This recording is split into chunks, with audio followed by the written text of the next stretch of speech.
공공재에 대해서 얘기하고 있어요. 뭐냐면 관광재의 특징 중에 하나가 뭐였어요?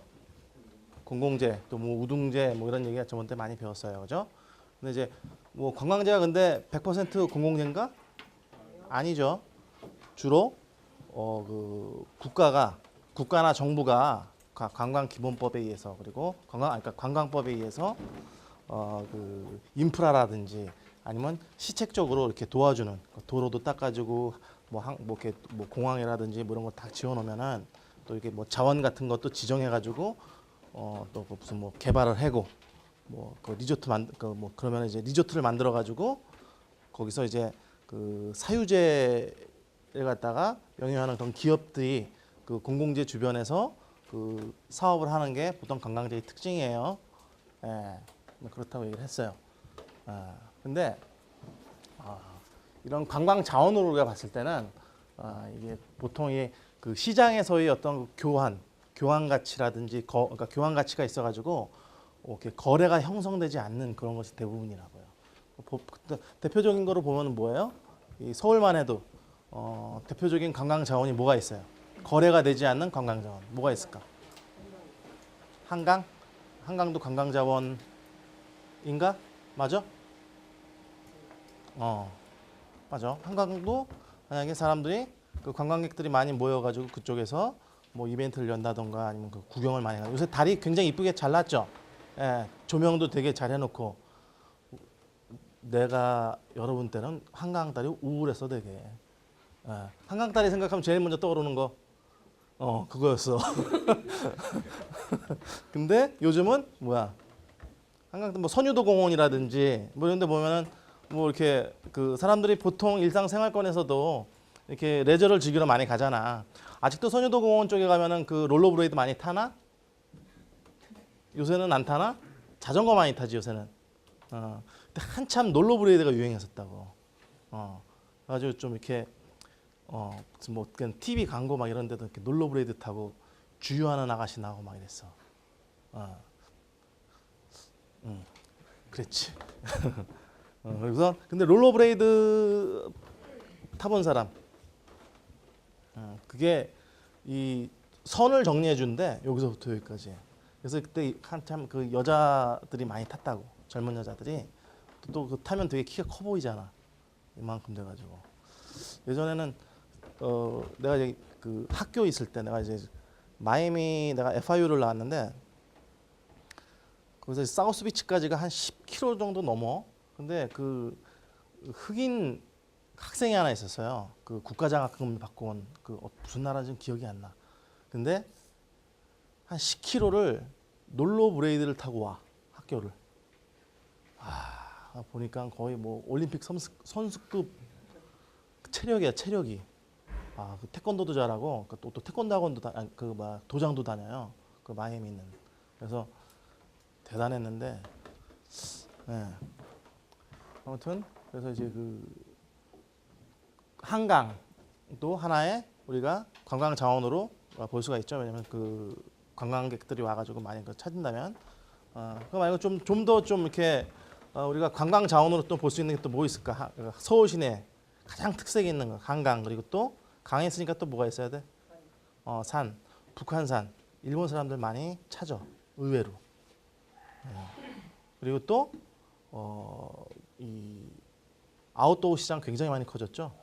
그래서 국민관광 차원에서도 이제 뭐 그 북한산이라는 그런 둘레길 그리고 또 북한산까지만 가지 않더라도 청와대 뒤쪽에 그 성곽 복원한 거 알죠? 그래서 거기 올라가 봤어? 나는 한 2달 전에 올라가 봤는데 꽤 힘들더라고. 근데 일단 올라가고 난 다음에 이제 계속 능선 따라서 이렇게 걷잖아. 그지? 그다음에 성균관대 뒤쪽으로 해가지고 해화동으로 이렇게 나와.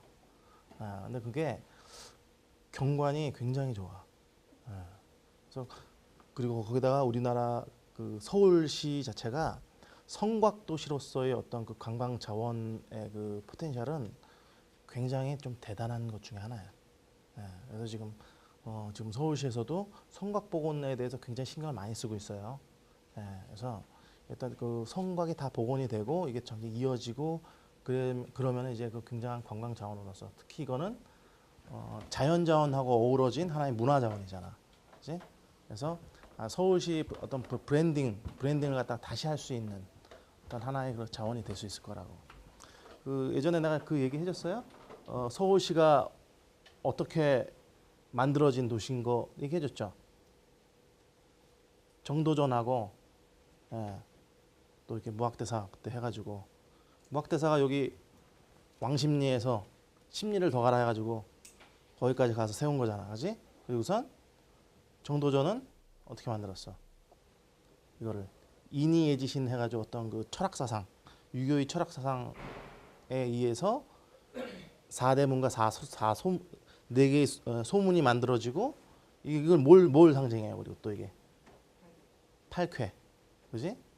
태극기 어떤 주역 사상과 어떤 그 유교 사상이 이 도시의 어떤 설계에 녹아져 있잖아, 그지? 근데 그거를 지금 서울시는 그걸 브랜드화 시키고 잘 이용하고 있나?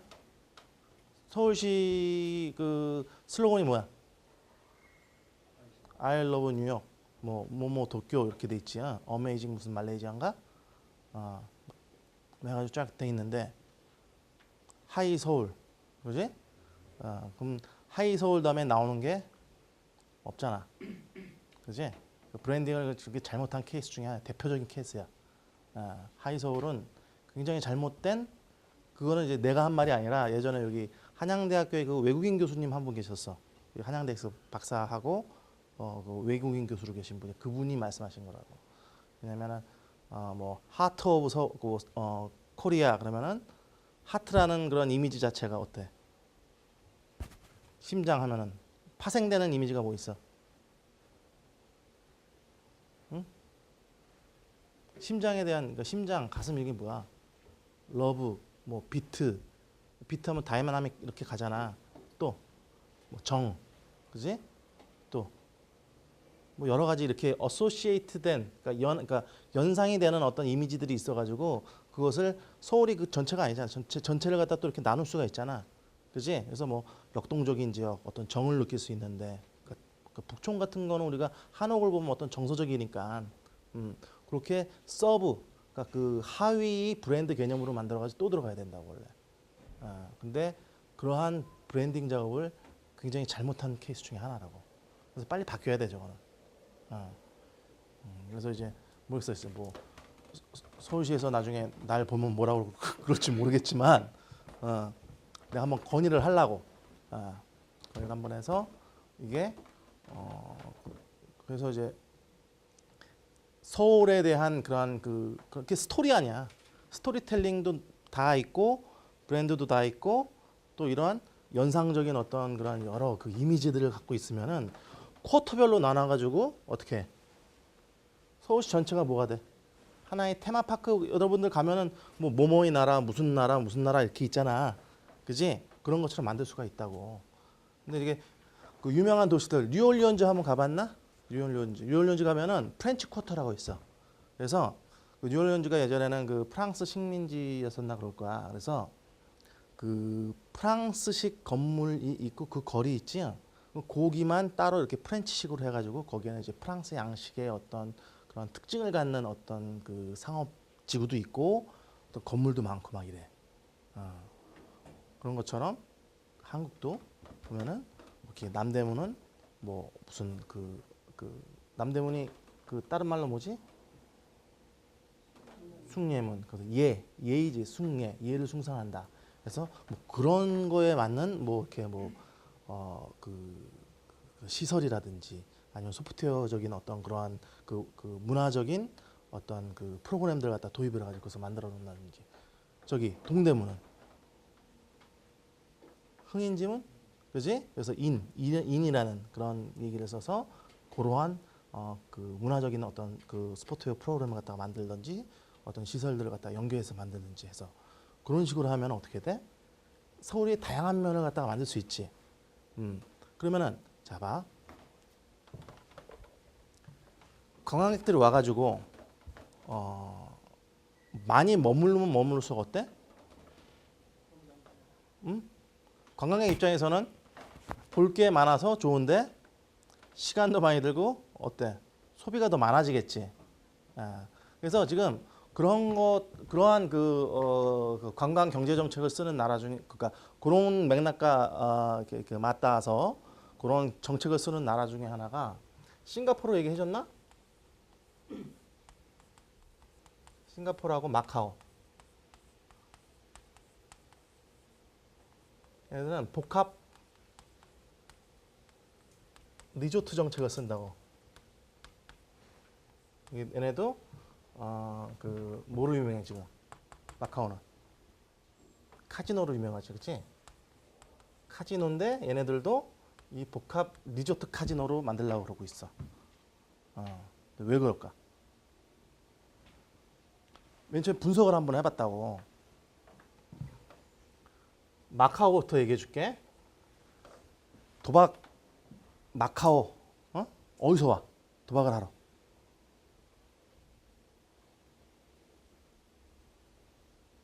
응? 어디서 와? 홍콩이나 주변 중국에서 많이 오겠지. 중국이 갑자기 지금 막 엄청나게 부유해져가지고 100만 장자 이상 되는 사람이 몇 명이야? 응? 엄청난 부자들이 지금 100만 장자 되는 6천만 명. 우리나라 인구의 훨씬 상회하는 6천만 명이 100만 장자야. 걔네들이 그만큼 바잉 파워가 있는 사람들이. 근데 마카오에서 이 카지노를 갖다가 어디랑 협업을 해서 했냐면 라스베가스 팀 있지. 라스베가스 팀들이 와가지고 이걸 갖다가 만들었어. 여기다 카지노도 세우고 막 이렇게 하면서 마카오에서도 이제 이런 걸 유치를 했겠지. 근데 도박하는 사람들의 특징이 뭐야? 와서 며칠 머물러? 평균 머무르는 기간.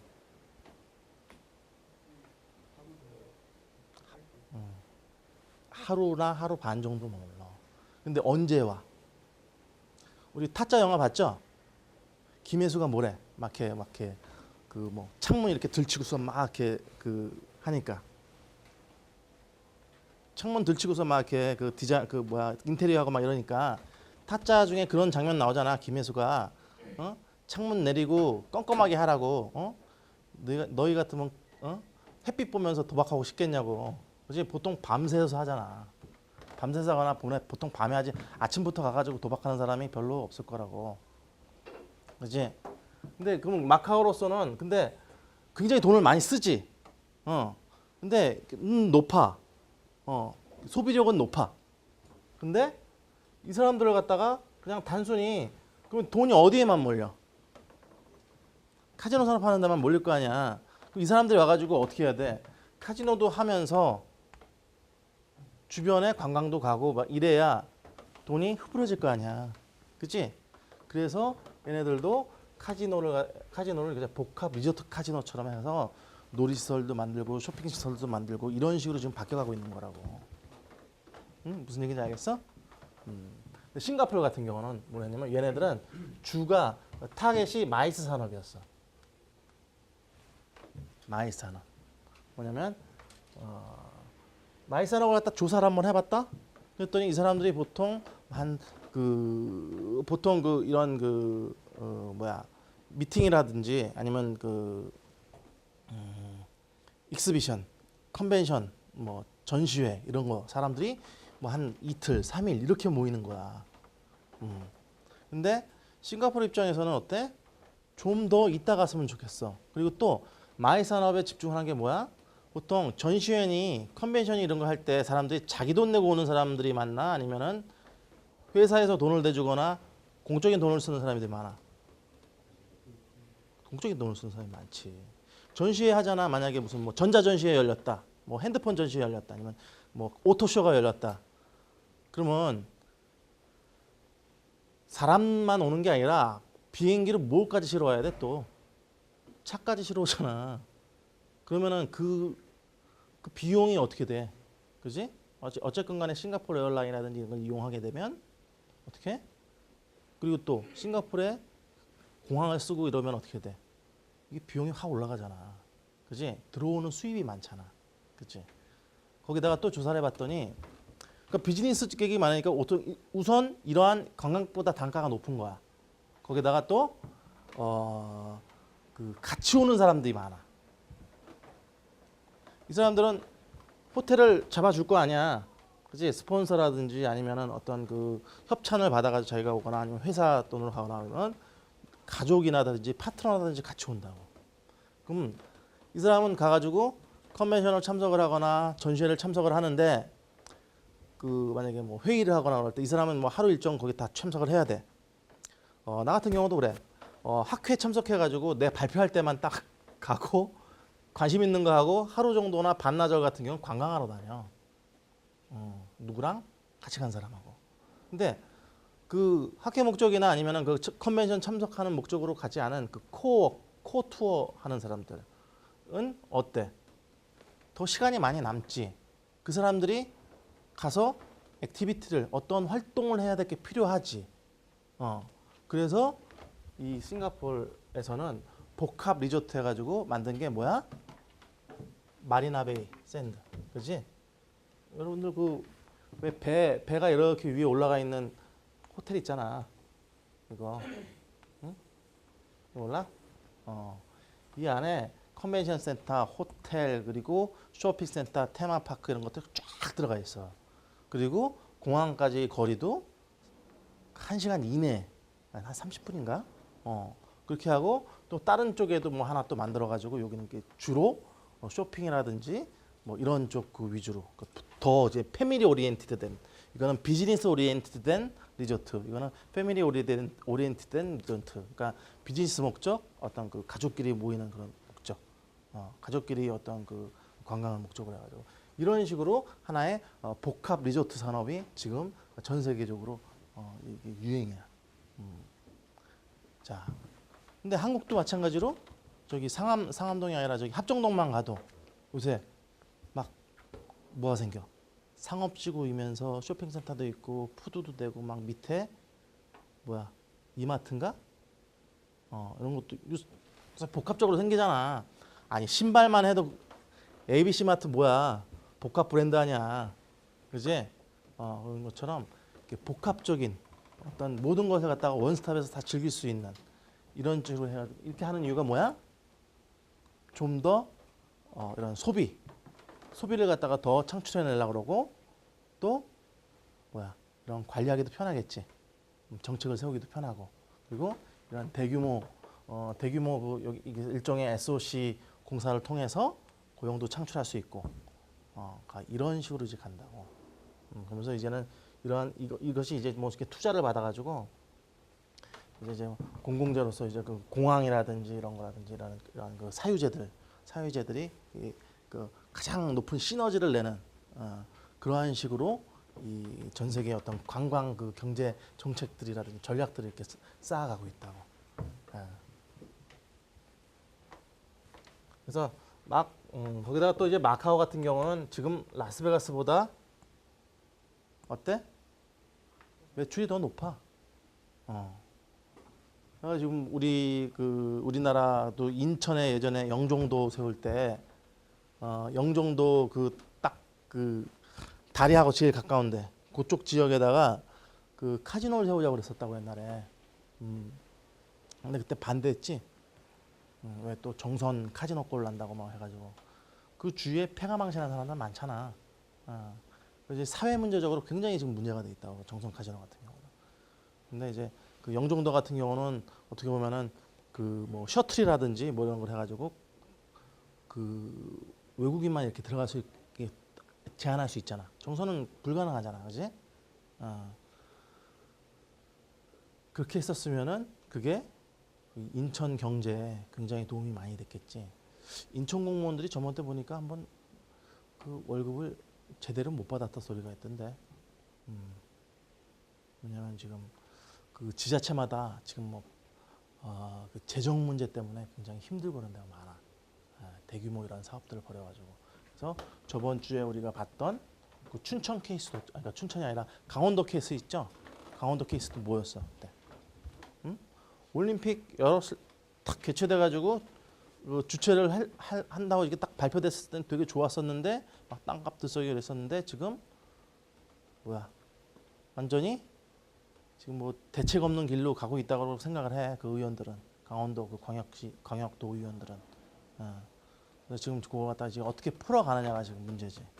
아무튼 그래서 이런 그 관광 재화는 그런 공공재적인 어떤 특징이 있기 때문에 이러한 그 싱가포르에서도 그런 걸 갖다 시너지를 위해서 이런 그 복합적인 어떤 리조트 개념에 그러면서 SOC와 결합이 된 그런 형태로 이걸 그 관광 재화를 그 발전시켜 나가려고 하고 있는 거예요. 예. 그리고 또 하나의 특징이 또 뭐였죠? 이 관광 공공재로서의 특징. 그 예전에 그거 얘기했죠. 저번 주에 경복궁 같은 경우 지금 3,000원 받는다고 했지, 그지? 근데 그게 시장의 거래에 의해서 생긴 가격이 아니죠. 어떻게 정하는 거야? 응? 어떻게 정하는 건가? 그래도 이 정도 가격이면 많은 국민들이 와가지고 이런 문화재를 갖다가 그 향유할 수 있도록 그런 적정선이 얼마인가 생각해서 정한 거라고 그게. 예. 그리고 이제 그런 걸 이제 좀 근데 이제 너무 가격이 솔직히 낮아 가격이. 뭐 케임브리지 대학 같은 데 가면은 무슨 교회 같이 생긴 그 학교 하나 딱 들어가는데 보통 8파운드, 9파운드 받거든. 만 얼마 넘어가, 15,000원이 넘어가. 그 건물 하나 딸랑 보는데도. 그래서 지금 경복궁에서 어떻게 10,000원 내면 경복궁도 들어가고 덕수궁도 들어가고 창경궁도 들어가고 뭐 이런 식으로 묶어서 판다고. 자,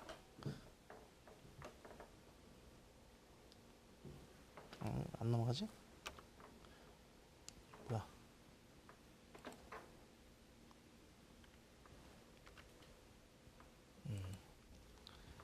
근데 이러한 그 관광지의 제대로 갔나? 공공재적 특징은 이 시장 실패를 발생시키는 어떤 핵심적인 요소여서 원래는 이러한 그 자원이 그 최적의 그 자원이 배분인 상태가 돼야 시장, 그러니까 완전 시장이 이루어진다고 했는데 이 파레토의 그 법칙에 의해서 본 어떤 그 완전 시장의 이론에 이 공공재적인 특징이 이게 들어맞지가 않아. 그래서 이 시장 실패의 하나의 원인으로 우리가 볼 수 있어요. 공공재라는 특징이. 계속 왜 이러지?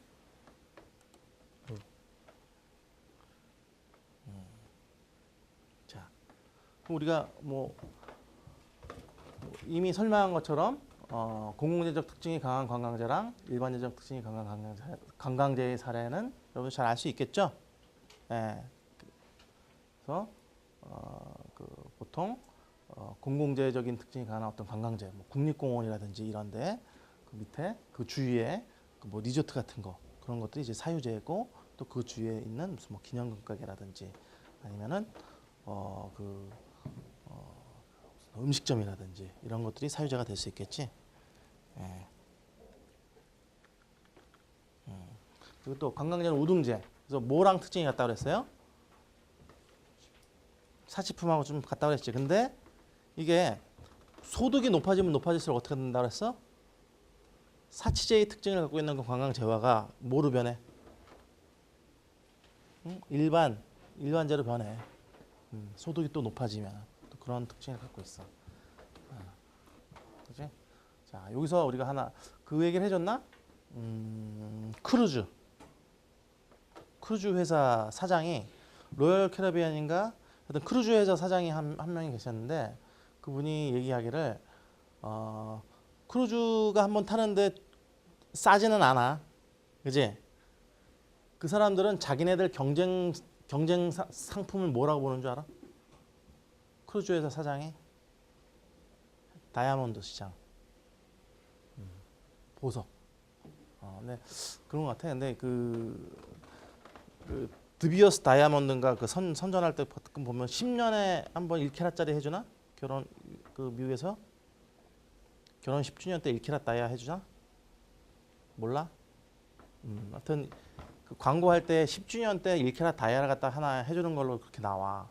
근데 이게 그 이전에는 사람들이 1캐럿 다이아가 아니라 이렇게 크루즈 타고 어디 뭐 저쪽 그 노르웨이지안 뭐 크루즈를 간다든지 그쪽 그 해안 라인을 간다든지 아니면 캐리비안을 간다든지 했을 때 그 어떤 대체될 수 있는 그런 상품이라고 보는 거야.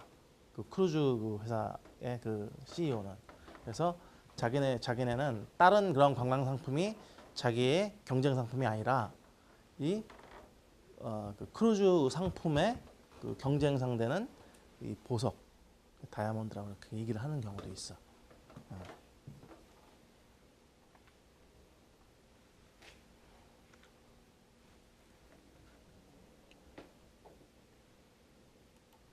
그리고 역시 이 패키지화 돼 있지 관광상품은. 그래서 복합재적인 어떤 특징을 갖고 있어요. 그래서 교통, 숙박, 음식 또 무슨 공연까지 이렇게 해가지고 이 다양한 어떤 그 제야의 어떤 복합재의 성격을 띠고 있지.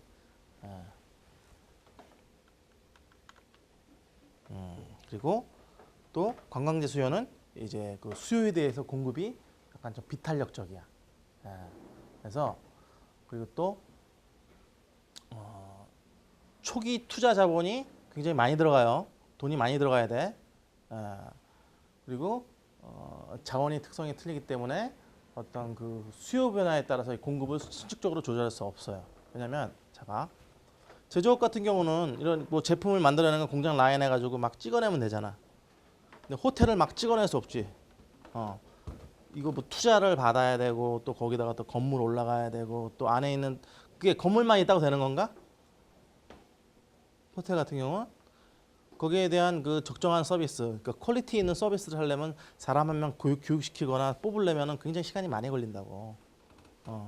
그래서 이제 이 호텔 같은 경우도 이제 리턴 온 인베스트먼트 할 때, 그러니까 그 투자 대비 자기가 어떤 그 돌아오는 그 이익 이런 거 산출하는 것도 굉장히 긴 시간이 걸린다고.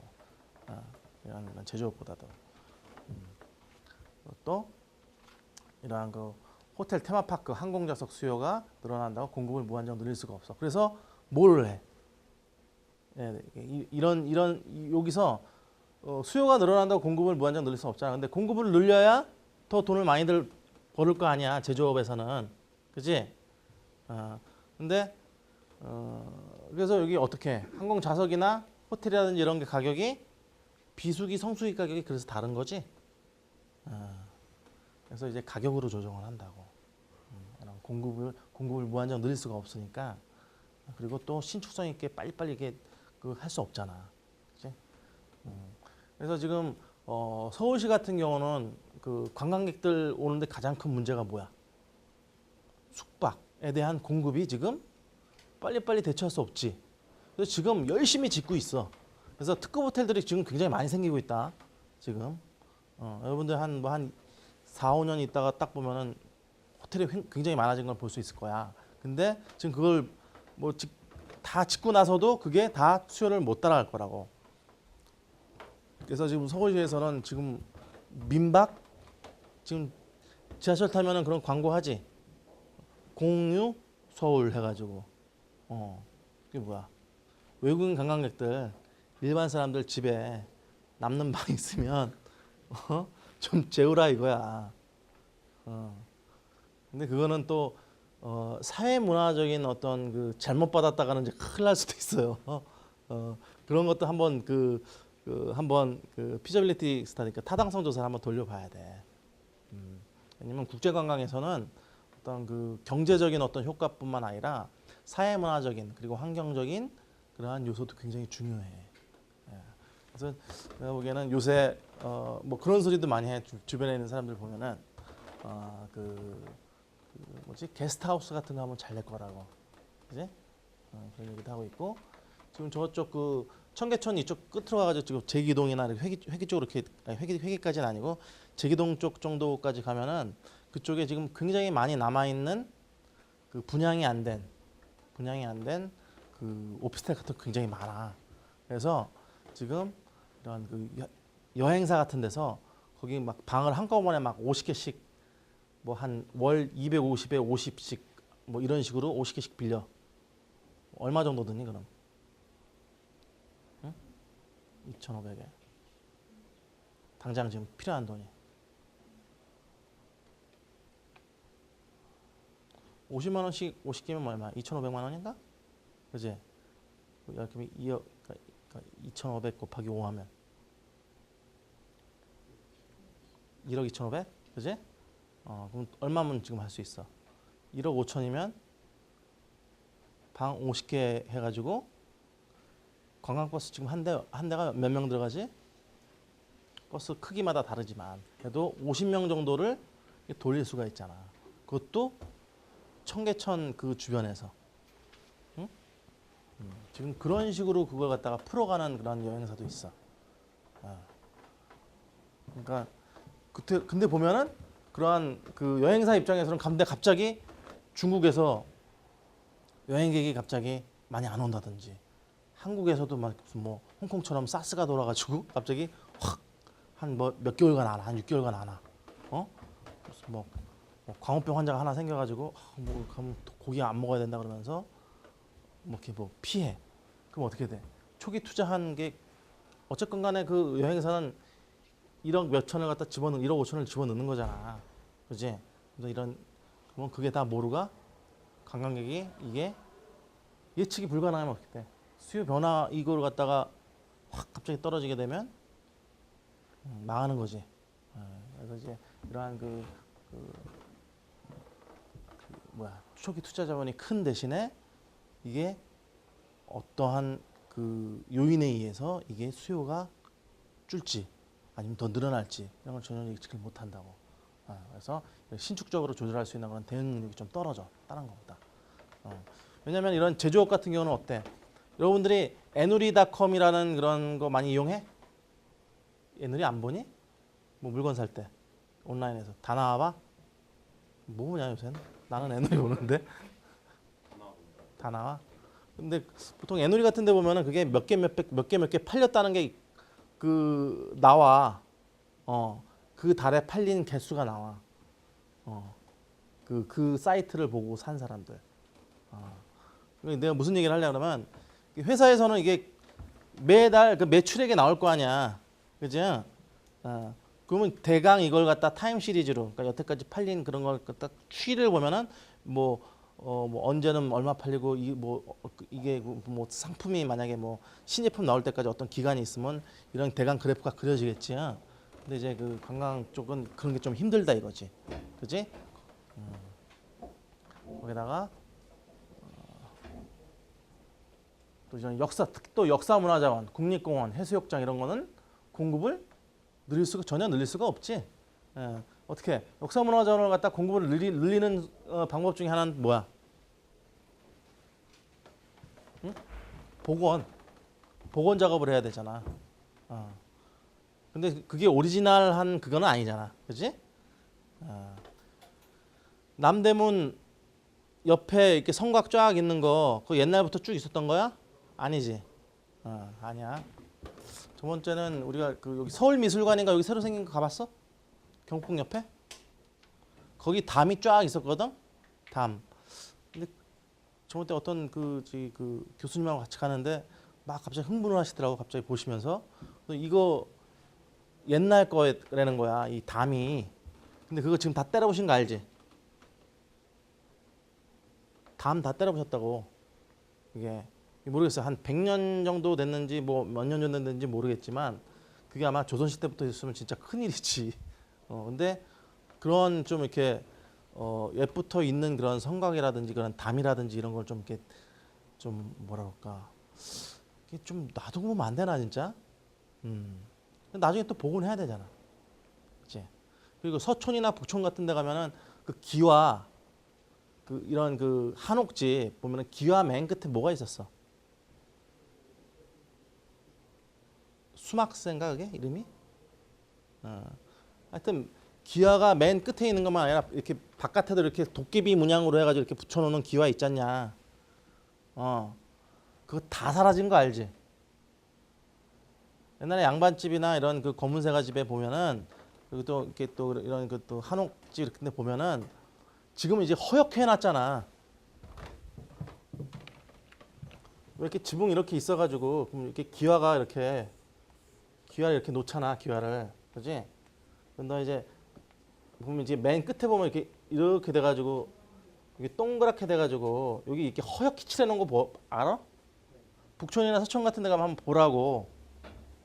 옛날에 이게 요거 하나, 이것도 하나의 문화재야. 근데 이거 다 뜯어갔다고. 모르겠어요. 나 일본 사람이 뜯어갔는지 누가 뜯어갔는지 모르겠지만 서촌이나 북촌 같은 데 가봐. 지금 옛날부터 있던 집들 아니면 고택 같은 데 가면은 이거 뜯어진 데가 많아. 뜯어가지고 간 거지. 근데 요거만 전문적으로 해가지고 이렇게 또 뭐 이렇게 박물관에서 이렇게 전시하고 또 그런다고. 근데 이것도 굉장히 문화재적 가치가 굉장히 큰 것 중에 하나라고.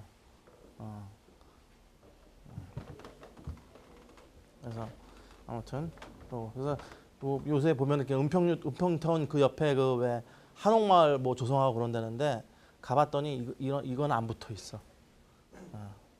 근데 이제 뭐 가격만 생각해가지고 또 이상한 그 가분수 모양의 그 한옥을 갖다가 이렇게 만들어 놨더라고. 근데 보는데 이제 한옥에 갖고 있는 어떤 그 특유의 아름다움, 저런 그 기와 맨 끝에 붙이는 저런 그 수막새 기와, 수막새일 거야 아마. 그 기와라든지 이런 것들이 굉장히 아름다워. 이게 그거만 딱 전시해 놓은 거 보면 옛날 그 도깨비 문양서부터 시작해가지고 우리나라 그 뭐야 그 2002년 할 때 뭐야 그거 붉은 악마 그 마크 있지? 그 거기서 나온 거야. 아니, 거기도 있었어. 거기서 나온 건 아니겠지. 더 옛날부터 그게 있었겠지. 무슨 방패에도 보이고 그러잖냐, 그지? 근데 보통 저 기와 끝에 저걸 갖다 많이 붙여서 놨었다고. 그래서 역사문화자원 같은 거 이제 복원을 하거나, 또 아니면 계속 유지시켜 가거나 그런 게 굉장히 중요하지. 그래서 이 앞으로는 이런 관광이 이런 시설, 여러분들 노는 무슨 뭐 스키 타는 시설이라든지 리조트 시설이라든지 이런 거보다도 점점 사람들이 더 이 그 뭐 3만 불, 4만 불, 5만 불 이렇게 올라가잖아. 그러면은 저런 문화적인 어떤 그 소양 이런 것도 상당히 높아지면서 이 관광 자원이 그 문화적인 자원들이 굉장히 각광을 받게 될 거라고.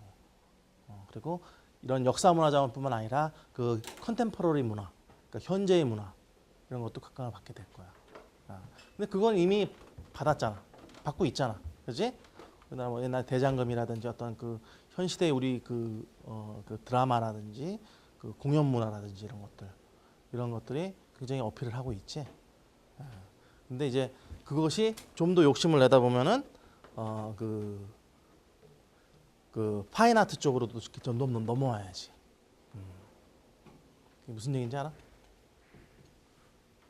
한국에 굉장히 유명한 무슨 장욱조라든지 그 누구야 그 장욱진이라든지 이런 그 유명한 화가들 있잖아. 그러니까 그런 사람들을 해외 사람들이 와가지고 보러 다니고 뭐 이래야 조금 이렇게 수준 있는 그런 한국의 어떤 그 관광 문화 자원이 되지 않을까라는 생각을 해. 또 반가운 것도 뭐냐면 이 화성, 수원의 화성. 근데 가면은 요새 또 무슨 무예 막 공연하고 막 이러대. 이런 것들. 태권도뿐만 아니라 또 그런 것들도 이제 하나의 문화로서 또 이렇게 또 퍼져 나가고. 여러분들 태권도 같은 경우는 그 외국에서 태권도 수련한 사람들이 많지. 그 굉장한 그 또 그 스포츠 그 관광 자원이에요. 국기원에 어떤 마음으로 오는 줄 알아? 여기에서 이 단증 있고 막 수련하던 사람들은 성지, 메카를 방문하는 기분으로 와. 걔네들은. 왜 허리우드 영화들 보면 맨날 막 액션에 때려 부시고 막 이러잖아. 걔네들 그런 거 되게 좋아해. 진짜. 근데 이 사람들 와가지고 진짜 성지에 온 그런 마음으로 오는데 국경 가봤어? 단증하는데 성지 같은 느낌이 안 들어. 개판이야. 그러니까 내 말은 뭐 그거 뭐 다른 개판이 아니라 약간 좀 이렇게 종교적인 신성함 막 이런 의미에 있어서 개판이라고. 근데 이 해외에서 오는 서양 애들 있잖아. 이 물을 숭상하는 애들이잖아, 걔네들은. 그래서 걔네들은 와가지고 그 뭔가 이 세크리트한 그런 마음을 얻어가길 원해. 그리고 또 그런 걸 또 즐겨봐. 무슨 뭐 천지 구단이 뭐 하지 이거?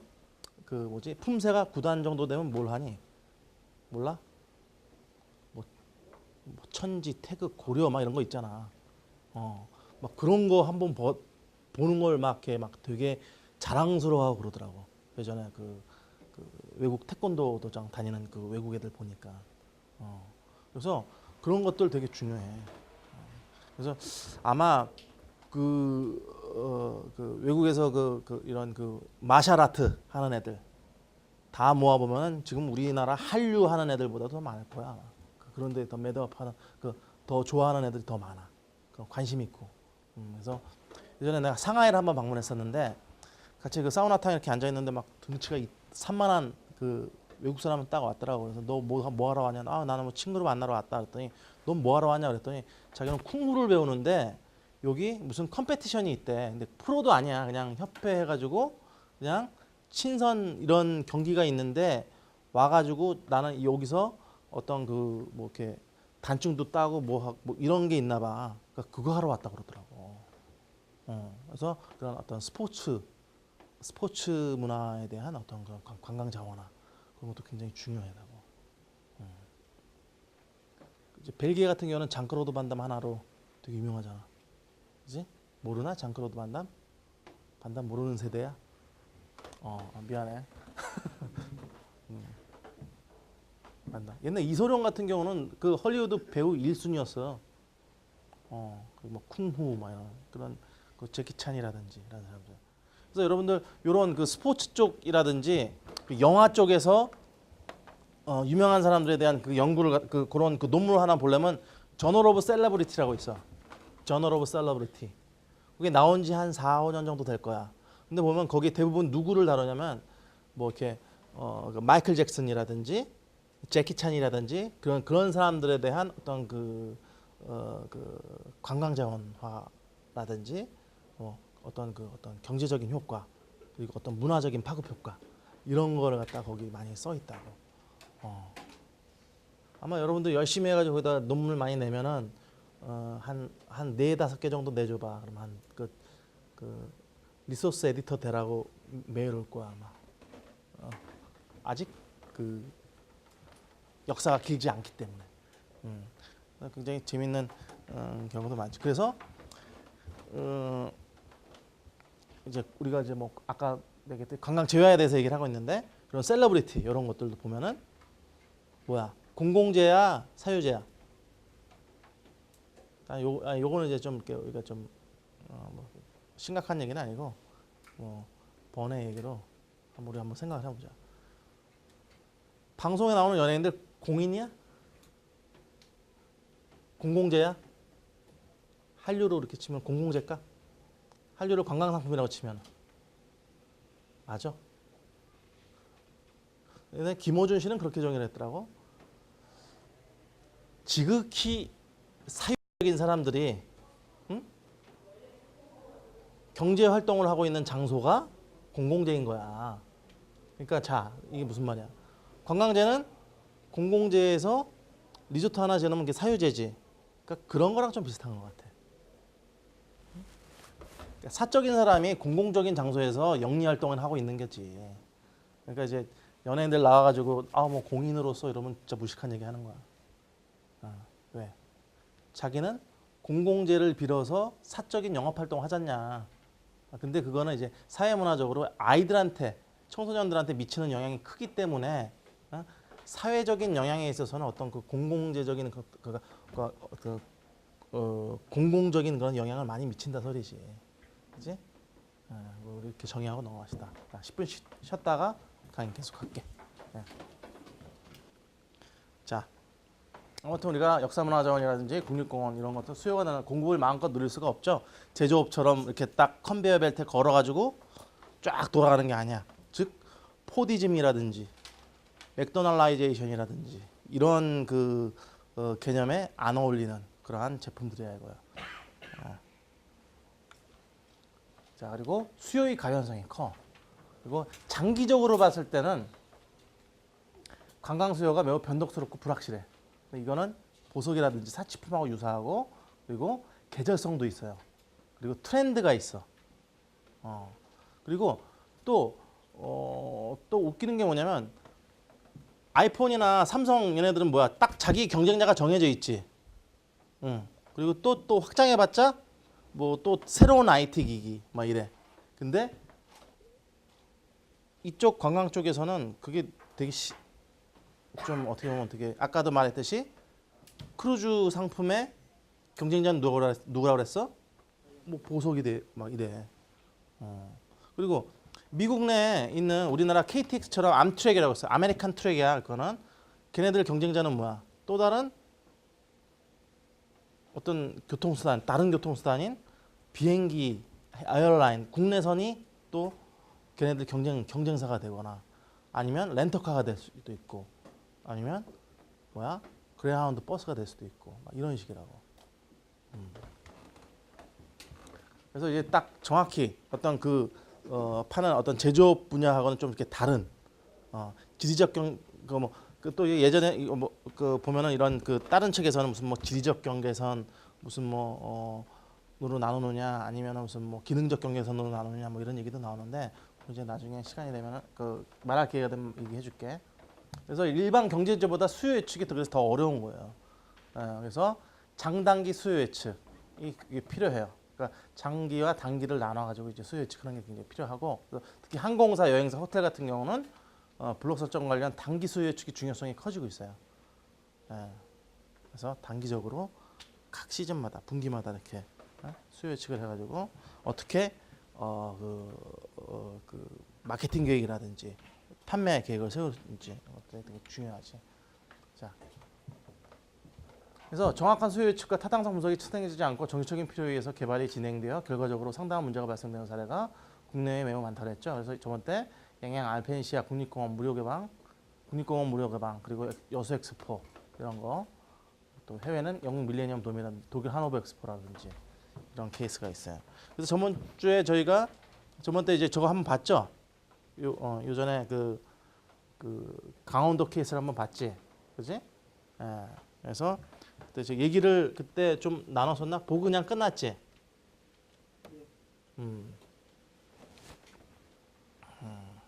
했을 때, 자 이거는 이제 공항을 갖다가 이제 수요 예측을 잘못한 경우고, 그리고 그래서 지금 좀 이렇게 텅텅 비어 있는 듯한 그러한. 근데 이제 요새는 다시금 근데 여기 좀 여러 정책들을 갖다 이렇게 부활시킬 수 있는 어떤 정책들을 갖다 살펴보다가 여기 이제 저가 항공사라든지 민항기라든지 뭐 그러니까 민항이 아니라 저가 항공사라든지 어떤 항공 라인을 갖다가 여기 엮어가지고 하려는 그런 움직임이 좀 일어나고 있어. 이건 어디예요? 알펜시아, 그치? 저번에 우리가 본 강원도의 재정을 잡아먹고 있는 이 하마. 지금 그래서 그때 강원도 같은 경우는 지금 뭐가 문제라고 그랬어? 재정이 저기 빚 갚는데 막 쓰다 보니까 어디에 못 써? 교육이라든지 다른 복지라든지 뭐 이런 거 못 쓰지. 강원도 또 산이 많으니까 막 이렇게 도로 보수 이런 것도 많을 거 아니에요. 막 이렇게 뭐 산에서 뭐 떨어지고 뭐 아니면 무슨 겨울 같은 데 특히 돈이 많이 들어갈 거 아니야. 뭐 이렇게 도로 녹이고 또 뭐 눈 치우고 그러면 그게 다 뭐야? 비용 아니야, 비용. 그지? 그리고 도로가 얼었다 녹으면 또 깨지고 막 또 보수해야 되고. 그치? 그렇죠?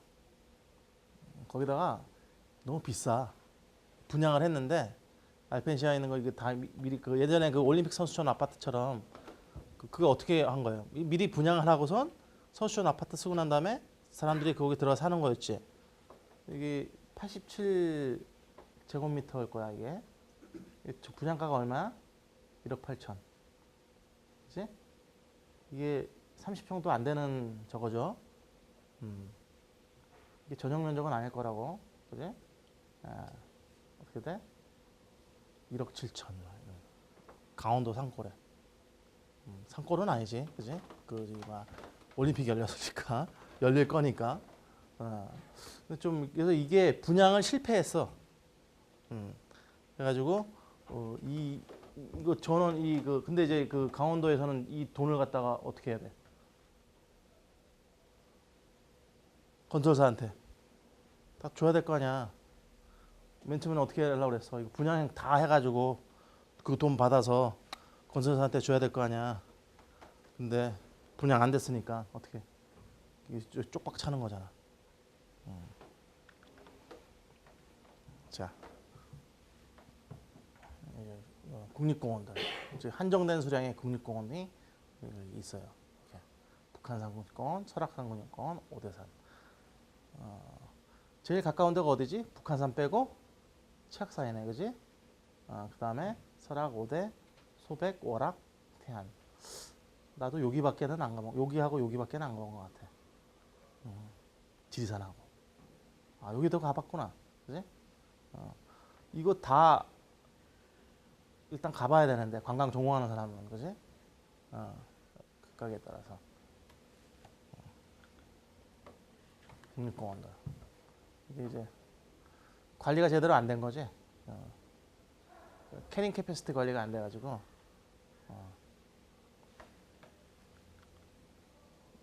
여수 엑스포.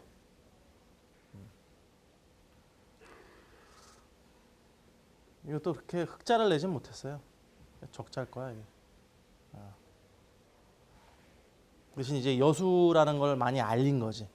근데 여수 엑스포의 가장 큰 혜택을 누린 가수 누구야? 난 걔네들이 제일 혜택 입은 것 같아. 버스커 애들, 그렇지?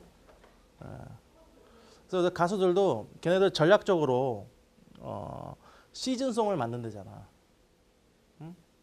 그래서 이제 여수 엑스포 같은 거 한 번 해서 딱 끝났겠지, 그지?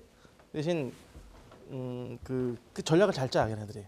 그러한 그 수익에 대한 그 음원이 어떠냐에 따라서 이게 수익이 들어오고 안 들어오고. 하여튼 많이 틀면 틀수록 돈이 통장에 많이 들어오잖니, 그지? 그러면 이제 그 버스커 같은 경우는 어떻게 돼? 꽃 피는 시절만 오면 뭐야? 응? 그 노래 제목 뭐지? 응? 벚꽃 엔딩. 노래 좋잖아. 틀어놓고선 딱 드라이브 하기도 좋고. 어떤 애는 벚꽃놀이 그 여의도 하잖아. 그러면 그걸 아예 틀어놓고 다니더만. 그리고 모창 대회도 있어. 그럼 계속 통장에 좋은 추억이 쌓이는 거야, 걔네들. 근데 이제 한 번 불리고 많은 그러한 음원을 만들었던 가수들은 어때? 그냥 통장에 추억만 쌓이는 거지. 돈이 쌓이는 게 아니라. 한 2개 정도 히트하면 먹고 산대요. 평생. 그래가지고 보아라든지, 그러니까 우리 한류 쪽에서도 봐. 보아라든지 뭐 이런 그 한류 스타들이 자꾸 일본에 가는 이유가 뭔지 알아? 그 시장이 커. 일본에서는 딱 하나만 히트하면은 평생 먹고 살아. 잘 먹고 살아. 근데 한국은 그 음반 시장 자체가 규모가 작다고, 경제적으로 봤을 때는. 그래서 이거를, 그래서 소녀시대 같은 경우 얼마나 힘들겠니? 몇 명이야 소녀시대? 9명인가? 그러면 최소한 18곡을 히트를 시켜야 18개 됐니? 안 됐지?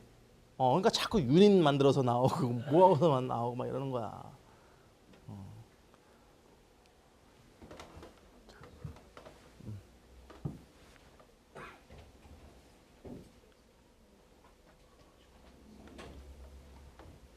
런던 같은 경우 이게 런던 밀레니엄 돔을 만들었어요.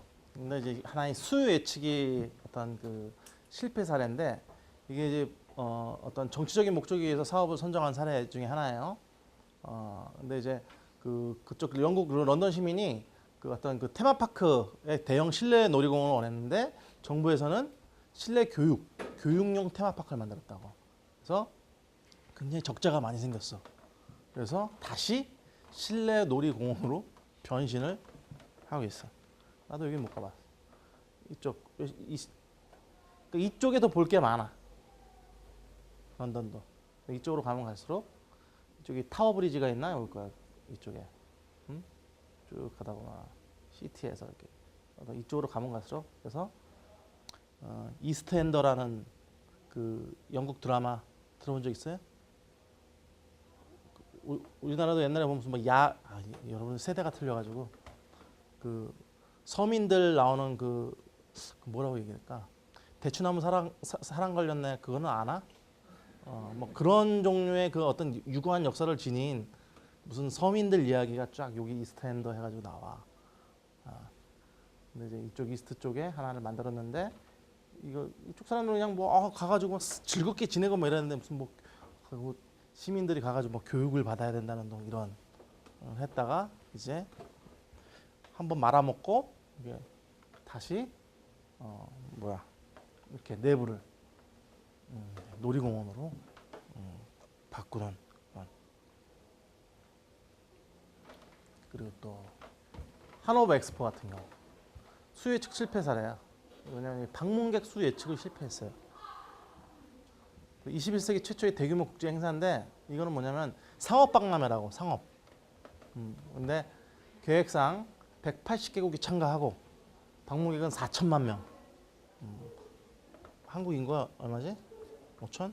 그러니까 뭐 이제 깐난쟁이들하고 저기 이렇게 못 움직이시는 분들 빼고는 거의 다 갔다고 보면 돼. 그 정도의 인구가. 그래서 근데 실제로는 180개국에 어때? 반도 못 미쳤지. 그래서 얼마 적자야? 10억 불, 1조 원 적자. 그래서 이렇게 실패한 메가 이벤트. 메가자가 왜 어떻게 하면 붙는지 알죠? 100만 이상의 사람들이 모이는 거야, 그지? 그래서 이제 메가 이벤트. 그래서 대표적인 게 올림픽이라든지 월드컵이라든지 뭐 이런 게 다 메가 이벤트지, 엑스포라든지 이런 거. 자, 그래서 수 예측의 실패로 인한 가다 투자가 실패 원인이에요. 그죠?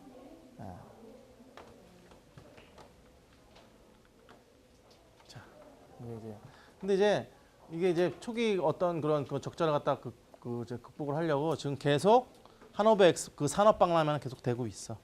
한번 여러분들 유튜브 한번 가면은 이 산업박람회 그 면면의 그런 모습들을 한번 볼 수 있을 거야.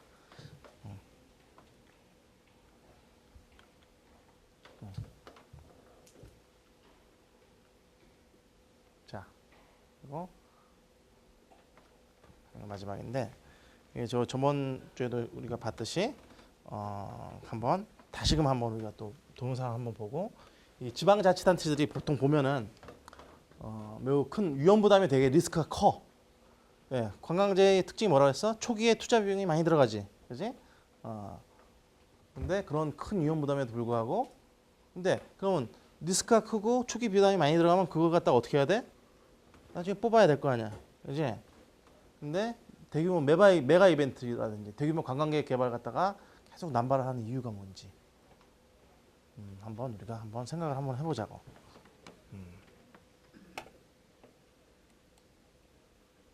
자,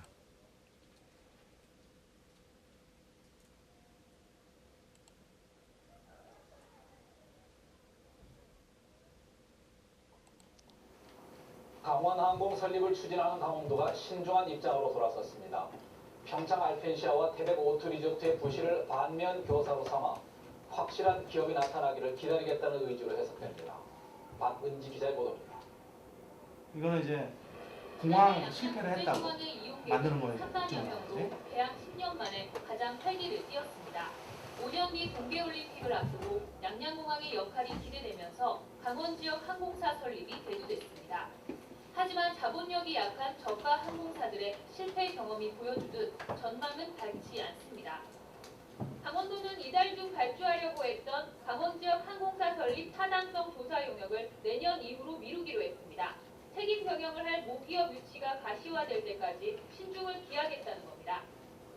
평창 알펜시아와 태백 오투리조트 등 애물단지 빚더미가 된 전철을 경험했기에 단순한 지분 참여를 검토하고 있는 가운데 강원항공 설립에 참여할 의향을 가진 기업들이 계속 나타나고 있어 서두르지 않겠다는 겁니다. 참여 기업을 확실하게 이제 우리하고 어떤 최소한으로 애무 정도 책임해놓고 우리가 이제 영역 발표해서 그래야 그 돈도 있고 많이 심할 수 있습니다. 이 때문에 안정적인 항공 수요를 유지하는 것이 요구되고 있습니다. 부족한 공항 이용 편의를 확충하는 것도 시급합니다. 셔틀버스나 이런 것들 관광 안내소 이런 것도 좀 이제 전반적으로 다 하도록 해서 어떤 이제 기관면허의 역할을 좀 부담해서 이제 하시고. 강원도는 오는 22일 양양공항에서 실국장 워크숍을 열고 강원항공 설립과 공항 활성화 방안을 집중 논의하는 가운데 실질적인 대책이 마련될지 주목되고 있습니다. MBC 뉴스 박은지입니다. 이제 지금 강원도는 이 올림픽 그 시설인 알펜시아하고 그지 또 이런 그 춘천이 아니라 양양공항, 응? 양양공항으로 인해서 그 굉장히 시련을 많이 겪은 도야. 그래서 지금 한층 어떻게 됐어요 지금? 예? 한층 지금 신중해진 입장이라 그래서 이 강원항공이라든지 이런 것을 이제 만드는 거 되게 신중한 입장에서 지금 이 투자를 하느냐 안 하느냐 어떻게 모으느냐 이런 거 굉장히 중요하게 생각하고 있지. 거기다가 또 이 알펜시아 같은 경우도 이런 식으로 지금 이제 해결을 하려고 그러고 있는 중이에요. 빚더미에 올라앉은 평창 알펜시아를 공개 매각하는 방안이 추진됩니다. 또한 각종 위기설로 시장의 신뢰를 잃어버린 알펜시아 분양을 중단하는 방안도 검토되고 있습니다. 강광일 기자의 보도입니다. 강원도 개발공사가 올해 갚아야 할 빚은 5,671억 원. 이 가운데 상반기에 만기가 도래하는 1,864억 원의 차환을 신청했는데 행정안전부가 전액 차환하기로 결정했습니다. 일단 한숨을 돌린 셈이지만 하반기에는 이보다 많은 3,779억 원을 갚아야 합니다. 강원도 개발공사는 끝없는 빚 돌려막기의 탈출구로 알펜시아를 공개 매각하는 방안을 추진한다고 밝혔습니다. 그동안 가치 하락을 우려해 물밑에서 진행해온 개별 협상 매각이 아무런 진척이 없었기 때문입니다. 매각에 대한 문의가 꾸준히 있어요. 문의는 꾸준히 있고 지금 현재도 그냥 한 4군데 정도가 지금 이야기를 하고 있는데 이게 답답한 거는 본격적인 그 가격 협상에 아직까지 한 번도 들어가보지 못했어요. 아울러 분양에 나선 지 7년이 돼서 시장 매력도가 떨어진 데다 분양 경비를 줄이는 고육책으로 당분간 분양을 중단하는 방안도 검토하기로 했습니다. 이에 대해 도의원들은 스포츠 지구의 정보 매입을 반드시 관철시켜 유동성을 확보하라고 촉구했습니다. 가장 그런데 해질의 기미가 보일 수 있는 부분이 노령연에 따라서 그럼 이 스포츠 파크 부분이다 2,711억. 또한 정부가 강원도의 제안을 거부할 경우 동계올림픽을 아예 반납하라는 극단적인 주장도 나왔습니다. 이것도 해결 안 되면 우리 강원도에서는 힘이 없으니까 올림픽 반납하겠습니다. 강원도가 같이 다 죽을 수 없지 않냐. 강원도에 점점 현실적 위협으로 다가오고 있는 알펜시아의 위기에 대한 처방이 갈수록 혼미해지고 있습니다. MBC 뉴스 강화길입니다. 봤어요? 굉장히 이 수요 예측 같은 게 굉장히 중요하다는 지 지금 알겠죠. 예, 그래서 이런 관광 그 인프라 같은 경우는 초기 투자가 지금 너무 많이 들어간 거죠. 저쪽 그 지금 메가 이벤트 올림픽을 열기 위해서 지금 뭐 한 해에 갚아야 되는 돈이 엄청나지. 거의 지금 뭐 국가 행정안전부에서 지금 막 대신 갚아주고 이제 저 3,700 지금 갚아줬는지 안 갚아줬는지 모르겠어. 내가 그 확인 안 했으니까. 자, 근데 이제 저걸 갖다가 이제 그래서 이제 그 알펜시아 같은 경우는 이제 공개 매각해가지고 회사에다 그 돈을 받고 팔든지 해가지고 이 재정을 강원도 재정을 갖다가 이제 그 메꾸려고 그러는 노력도 하고 있고 뭐 그런 경우예요. 그리고 또 그래서 이제 근데 이제 춘천 너무 이게 춘천에 대해 그러니까 제가 춘천이 아니라 강원도에 대해서 너무 좀 이렇게 이게 암울한 걸 봤으니까 그래도 이게 그 다른 거 한번 보자고. 춘천 같은 경우는 이제 뭐가 생겼어요? 그 우리가 춘천에는 청량리부터 춘천까지 해가지고 앞 글자 따서 청춘열차 생겼죠. ITX 그지? 해가지고 그거로 인해서 춘천이 굉장히 그래도 이 접근성이 굉장히 강해졌다고. 근데 지금 이 여기에서는 그 지금 이상한 사람 나왔네. 어디로 가는지 모르겠어요 진짜. 여기에서는 이제 춘천 1천만 관객 다행히 뭐냐면 춘천만 해도 1,000만이라는 그런 관광객이 지금 가고 있다고. 굉장히 고무적인 얘기야. 그래서 지금 좀 컨텐츠를 갖다가 좀 보완을 하자 이런 얘기가 나와. 그래서 이제 강원도 도시 하나의 그 저쪽 그 강원도의 그 대표적인 도시인 춘천에서 그래도 좀 이렇게 관광객들이 쓰는 소비가 좀 많아지고 그러면은 관광으로 인해서 점점 또 춘천까지 가면 한뭐 1박 하고 또 평창 가서 또 1박 하고 뭐 이런 식의 어떠한 그 전략이 좀 필요하다고 봐 나는. 그렇지? 그래서 한번 그런 의미에서 어떤 그 춘천 관광객 시대 1000만 명 시대 한번 보자고. 진짜 궁금하네. 이분 어디서 뭐 하시나? 춘천시는 지난해 관광객 1000만 명 시대를 열었습니다. 어느 때보다 관광 발전에 좋은 기회를 맞고 있는데요. 춘천 관광이 안고 있는 현실과 과제를 연속 보도합니다. 오늘은 그 첫 번째 시간으로 관광객 1000만 명 시대가 갖는 의미를 박민기 기자가 보도합니다. 춘천시는 지난해 국내 관광객 1000만 명 시대를 열었습니다. 서울 춘천 고속도로와 경춘 복선 전철에 이어 준고속열차인 ITX가 개통돼 수도권과의 접근성이 개선된 것이 가장 큰 원동력입니다. 불과 1년 만에 춘천을 찾은 관광객이 춘천시 인구 5배가 넘는 150만 명 이상 급증했습니다. 고속교통망 개선이 관광객 증가로 이어진 것으로 춘천시 예상을 뛰어넘는 수치입니다. 지난해는 1016만 명 정도 방문했는데요. 또 이거는 아마 그 전철 개통과 함께 수도권인들이 많이 관광을 이렇게 확인하고 있습니다. 춘천 명동에는 외국인 관광객이 넘치고 닭갈비와 막수집도 우후순식으로 늘어났습니다. 하지만 춘천의 관광지 현실을 보면 미래가 밝지만은 않습니다. 드라마 촬영지로 명맥을 잇고 있는 남성과 소양강댐, K-팝 열기에 밀려 한류의 추억으로 남아있는 준상인의 집, 전철과 고속도로로 쏟아져 들어오는 관광객의 눈과 마음을 사로잡아 꽉 닫힌 지갑을 열게 만들 관광 상품이 없기 때문입니다.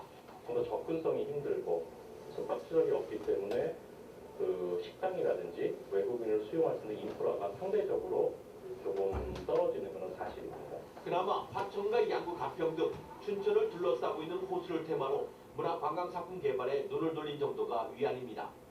수도권과의 고속교통망 개선 효과에 취해 아무런 준비 없이 관광객 1000만 명 시대를 맞은 춘천시가 어떤 관광정책을 제시할지 기대와 우려가 교차하는 시점입니다. MBC 뉴스 박민기입니다. 봤어?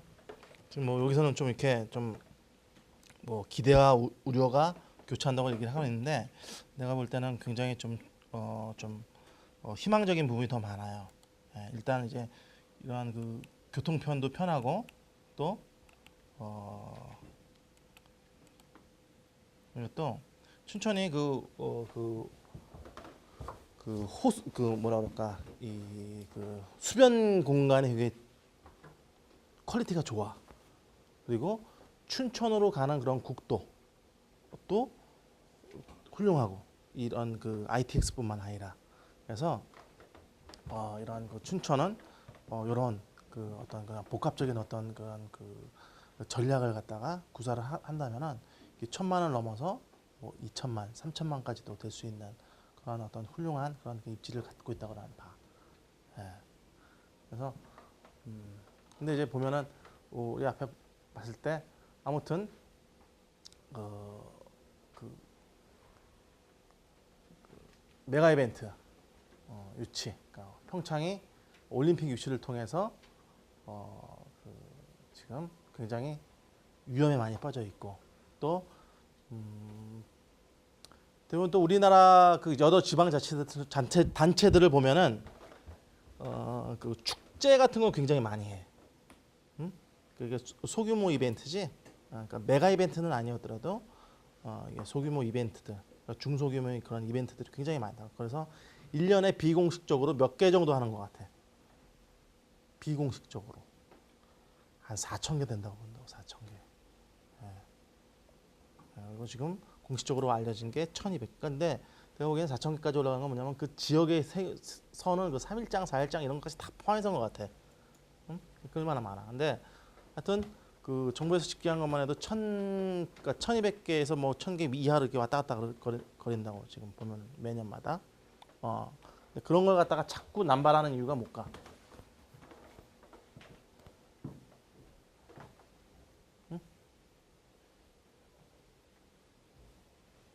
지방자치단체를 중심으로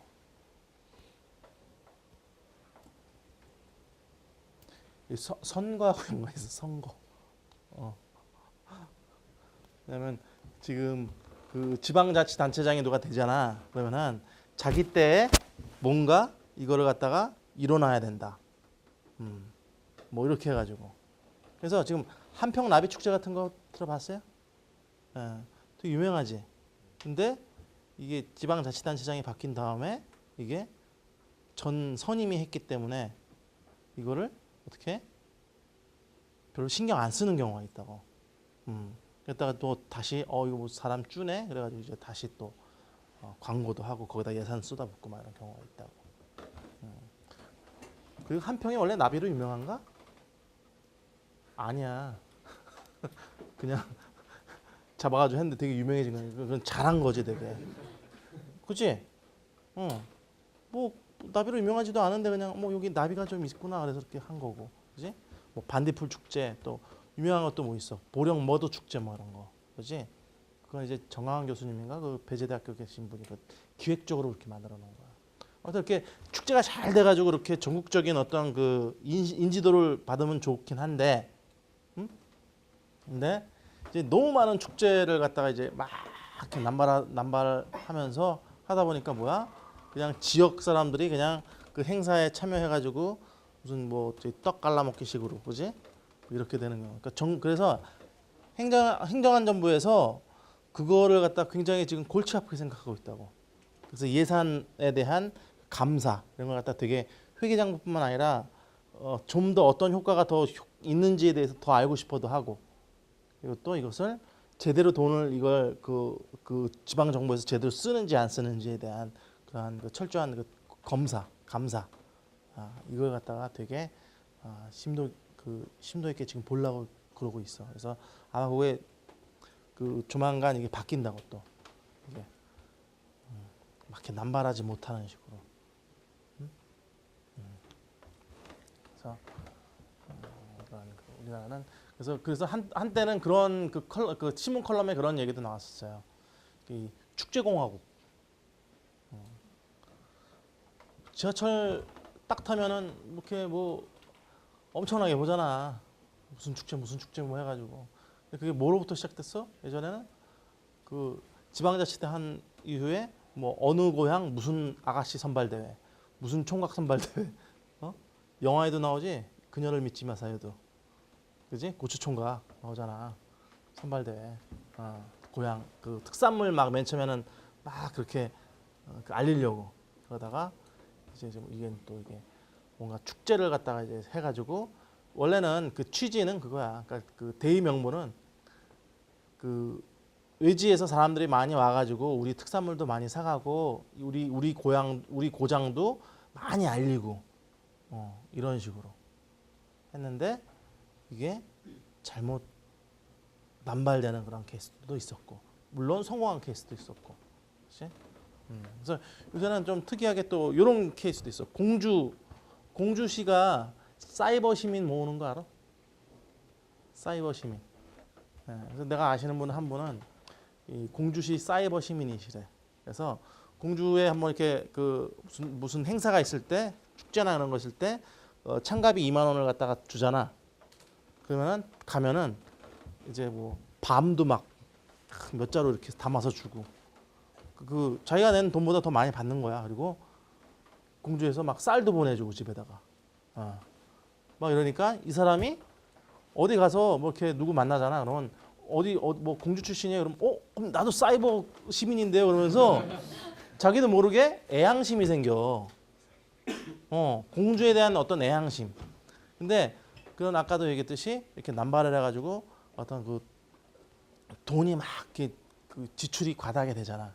근데 이런 그 지금 방금 말한 애향심 같은 거. 근데 거기서는 그 각 지방자치단체장들은 그리고 지방자치단체에서는 그래도 돈이 많이 나가도 애향심이 생기면 된다 이거야.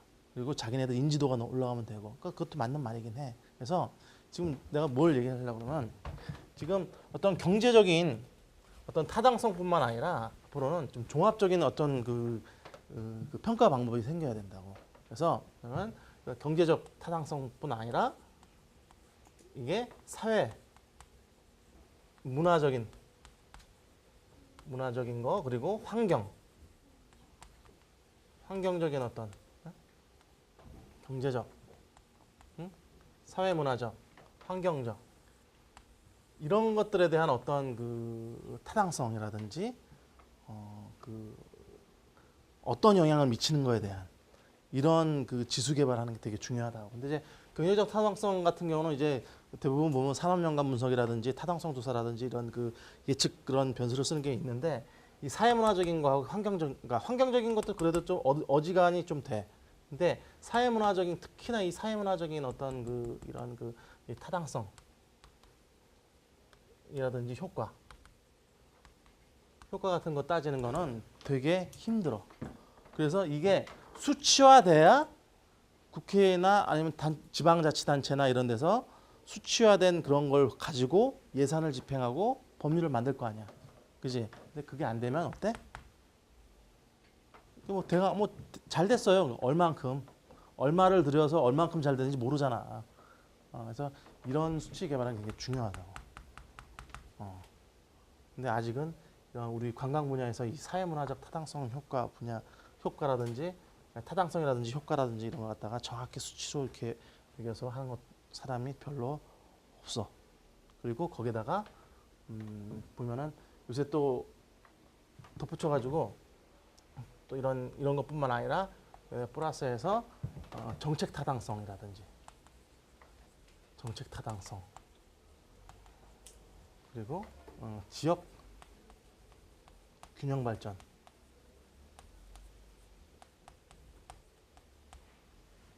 지수라든지 뭐 이런 요소들도 또 집어넣어서 이 지방자치단체가 이 행사를 갖다가 아니면은 어떤 그 개발 계획이라든지 아니면 인프라를 구축한다든지 뭐 도로를 놓는다든지 공항을 수주한다든지 이런 거 갖다가 따져서 해야 된다고.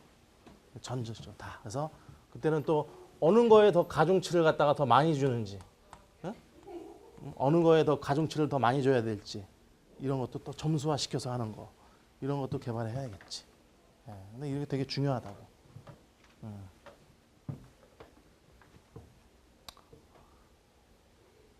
환경적 타당성 같은 경우는 그 뭐로 따질까 지수를? 예전에 도룡령이 몇 마리 사네 안 사네 뭐 이런 거 따지나? 이거는 보통 그거 따질 거. 그러니까 뭐 그 물에 뭐 이게 1급수가 뭐 개발을 하고 났더니 이게 오염이 돼가지고 탁해져서 그 뭐 1급수에만 사는 생물들이 없어졌다. 근데 그거 할 때 뭐 몇 입방미터당 어떤 무슨 뭐 어떤 뭐 그 생물 지표종 같은 거 그것이 몇 개가 있어야 되는데 그게 없어졌다. 그게 없어지면 어떻게 돼? 이게 오염이 됐다 소리 아니야. 그런 거로 따지고 생물 지표종. 또 다른 뭐 아니면 대기가스 같은 거 측정하지. 그래서 아마 그 서울시 같은 경우는 지금 이런 환경영향 평가에 의해서 버스 지금 천연가스 버스가 많이 돌아다니잖아. 그지? 그래가지고 굉장히 맑아졌어. 예전보다. 그래서 지금은 디젤 차량 오래된 거 이런 게 제일 많이 내뿜지. 저런 그 오염 물질을. 그래서 그런 건 가끔 가다 보면 여러분들 뭐 이렇게 시내에 이렇게 그 대기 오염 측정하는 그 차 이렇게 있는 거 볼 거야. 그러니까 그런 것들이 이제 또 대기 오염 측정하는 게 환경 측정하는 방법 중에 하나지. 자, 또 10분 쉬었다 합시다. 네.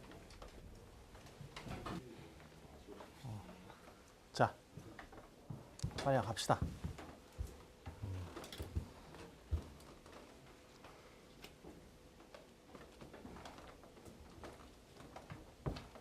자, 관광재의 경제적 특징 해가지고 이제 한번 또 더 어떤 것이 있는지 한번 볼게요.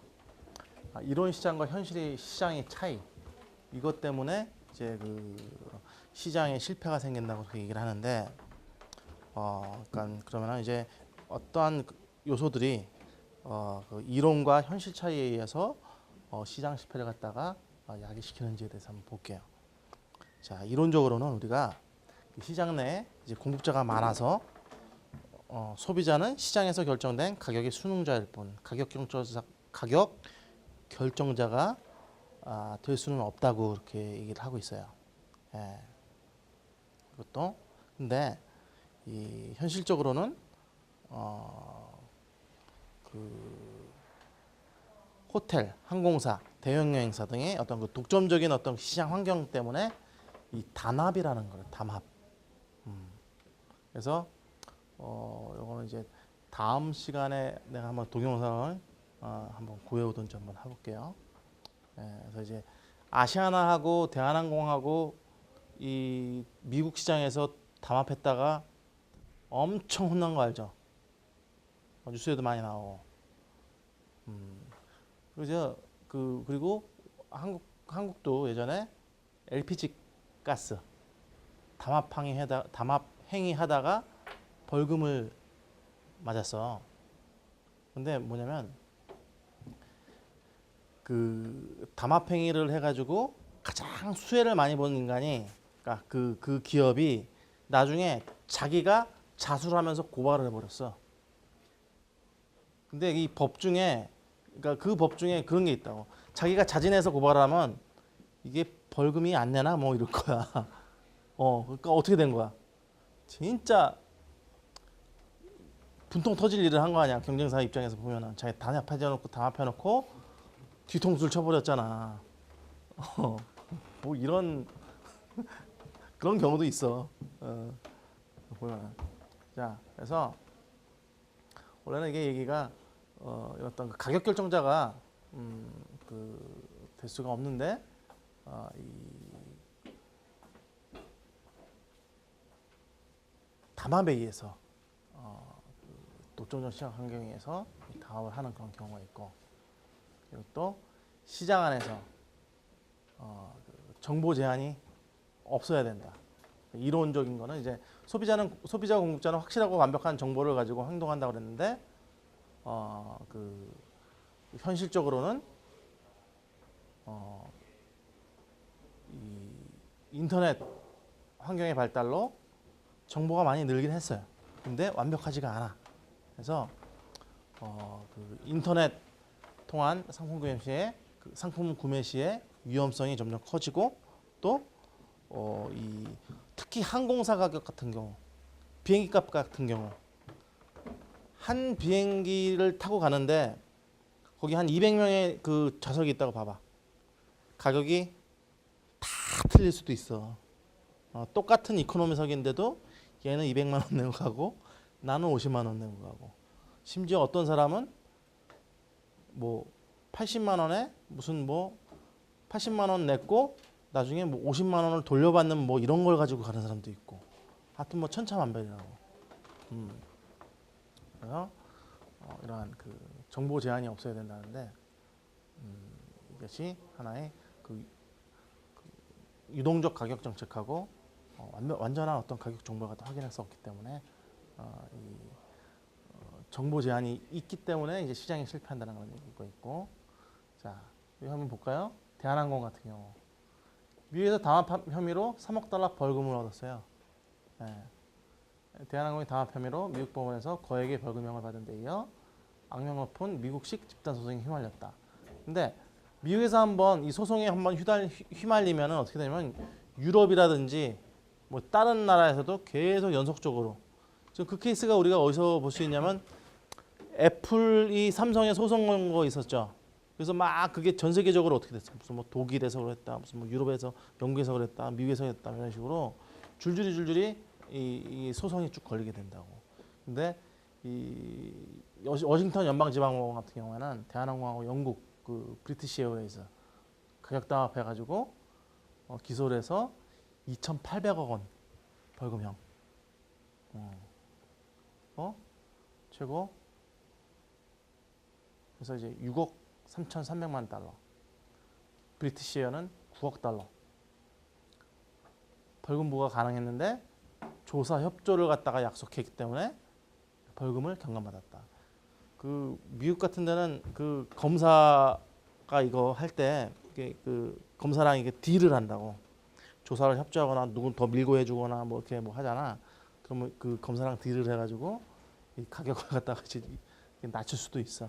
그래서 이제 원래는 6억 3,300만까지 할 수 있었는데 3억 달러 낮춘 거지. 그래서 근데 이거는 이 비타민 업체하고 이제 그러니까 비타민 업체가 이제 했던 가격 담합 이후에 두 번째로 많은 그 벌금이었죠.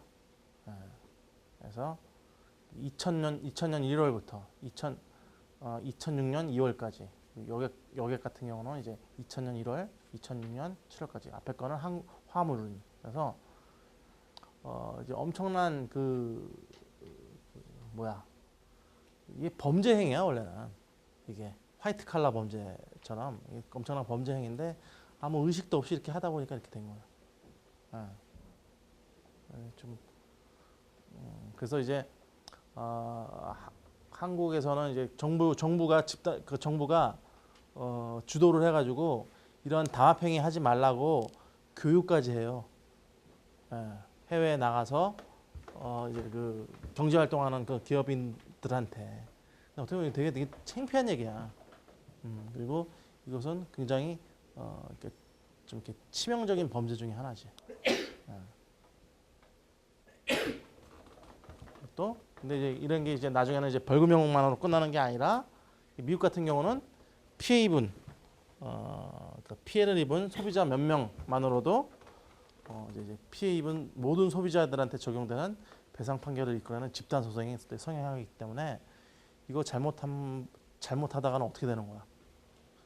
대한항공은 지구상에서 없어질 수도 있어. 그래서 이제 정부가 나서가지고 이 사태의 심각성을 갖다가 알라고 그러면서 교육을 시키고 그러는 거예요. 최근 공정거래위원회가 가격을 담합한 LPG 업체들에게 어마어마한 과징금을 부과했죠. 세상 담합이 사회적 관심을 받고 있는데요. 경제부 현호석 기자 나와 있습니다. 현 기자 안녕하세요. 네, 안녕하십니까. 우선 기업 간 담합 행위 정확히 어떤 걸 말하는 건가요? 네, 보통 중고등학교에서는 카르텔이라고 가르치고 있는데요. 이 담합은 업체들끼리 몰래 짜고 가격을 올리거나 일정 선에서 유지하는 행위를 말합니다. 업체는 여러 곳이지만 가격은 엇비슷하니까 소비자 입장에선 물건을 싸게 살 수 있는 기회를 잃게 되겠죠. 공정거래와 시장 질서를 해치는 가장 대표적인 행위가 바로 이 담합인데요. 미국에선 담합을 하다가 걸린 기업은 망한다는 말이 있을 정도로 전 세계적으로 아주 엄격하게 규제하고 있습니다. 네, 그렇다면 이번에 적발된 LPG 업체들은 어떻게 담합을 해온 건가요? 네, 첫 번째 실격은 모두 6곳인데요. 이 공정위는 이들 업체가 무려 6년 동안 서로 정보를 교환하면서 가격 담합을 해왔다고 밝혔습니다. 바로 SK에너지와 GS칼텍스, S오일, 현대오일뱅크, 이원, SK가스 등 6개 업체입니다.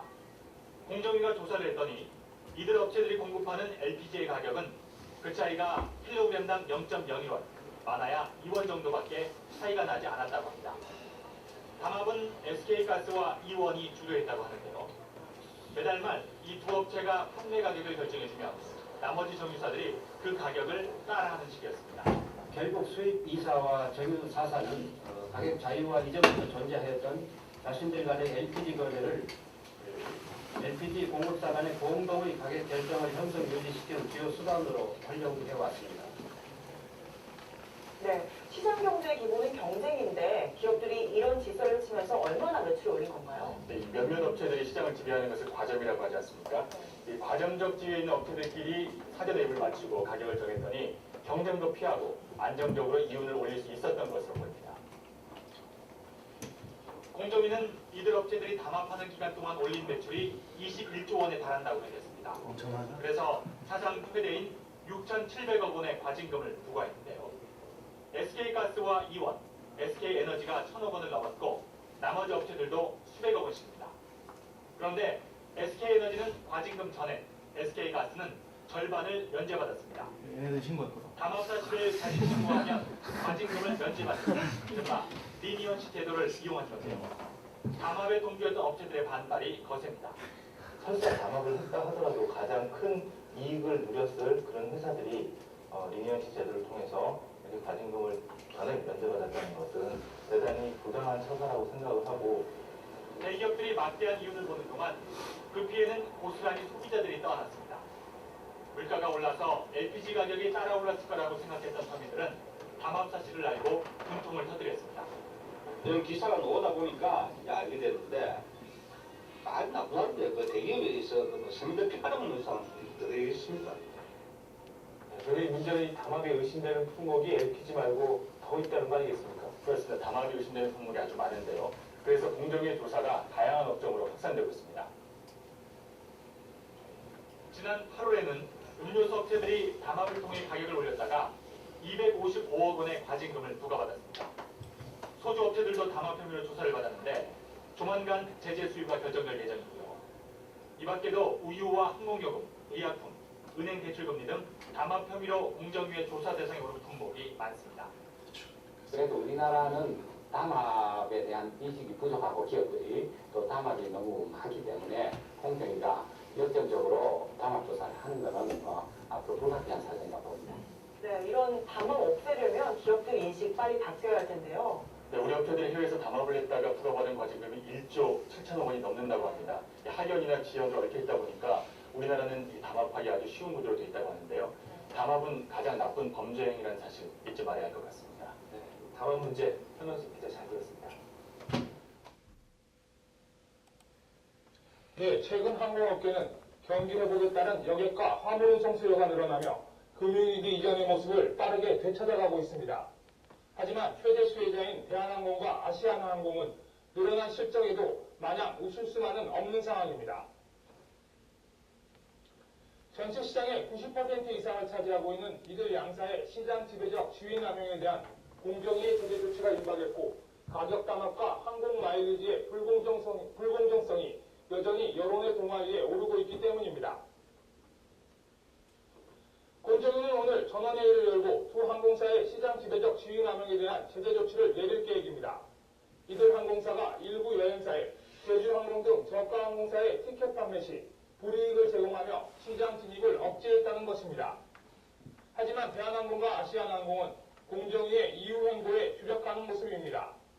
본격적인 심의가 예정되어 있는 불합리한 항공 마일리지 제도와 유류 할증료 부담 징수, 여객과 화물 요금의 가격 담합 등이 차례로 공정위의 심의와 의결을 기다리고 있기 때문입니다.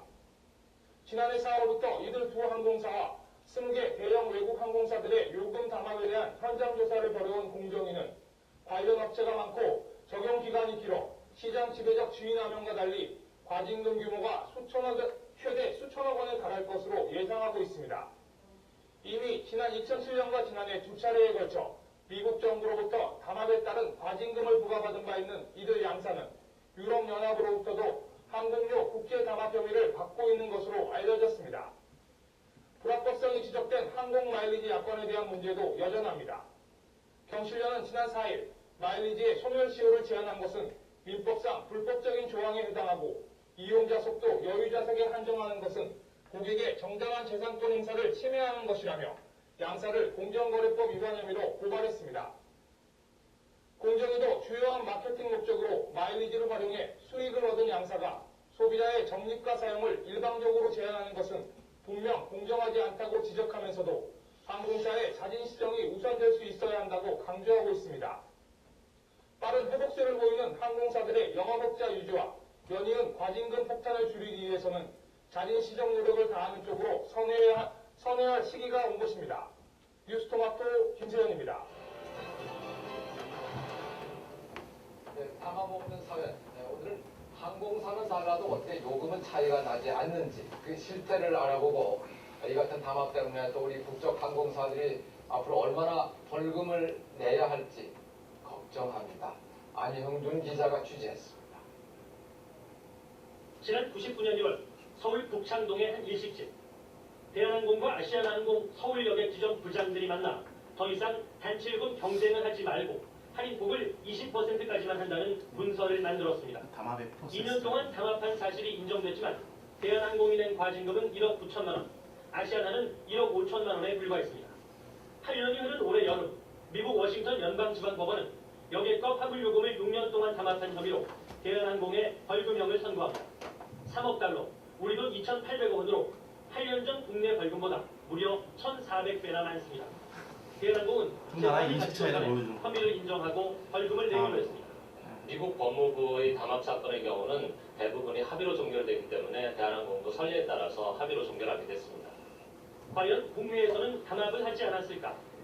대한항공과 아시아나의 서울 제주 요금은 10년째 똑같습니다. 해마다 각 지역마다 새 항공사 진입이 가시화된 2002년부터 5년째 73,000원입니다.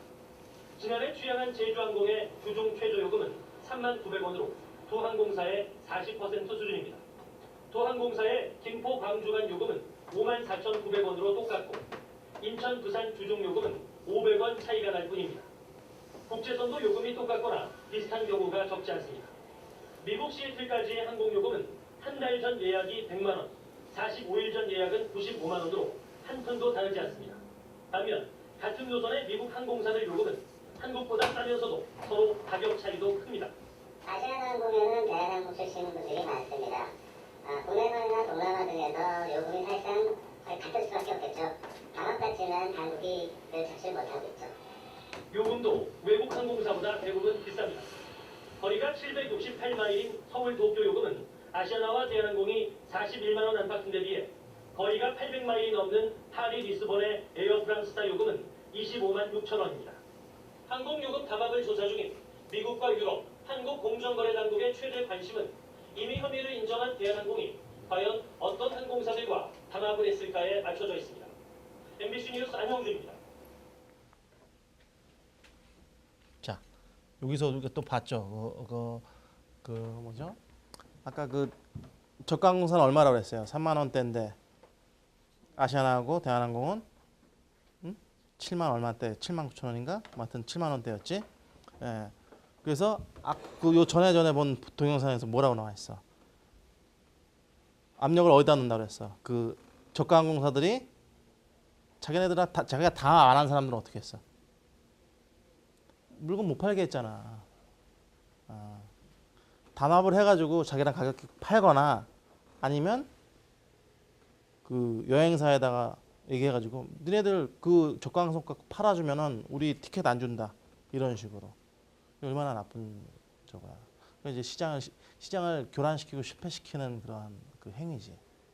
예, 이런 것들이. 그리고 또 그래서 근데 이거 잘 몰라. 이게 얼마나 나쁜 짓이라는 것을. 그래서 오죽하면 그래서 이제 정부가 나서가지고 이제 교육을 하기 시작을 했다고. 그래서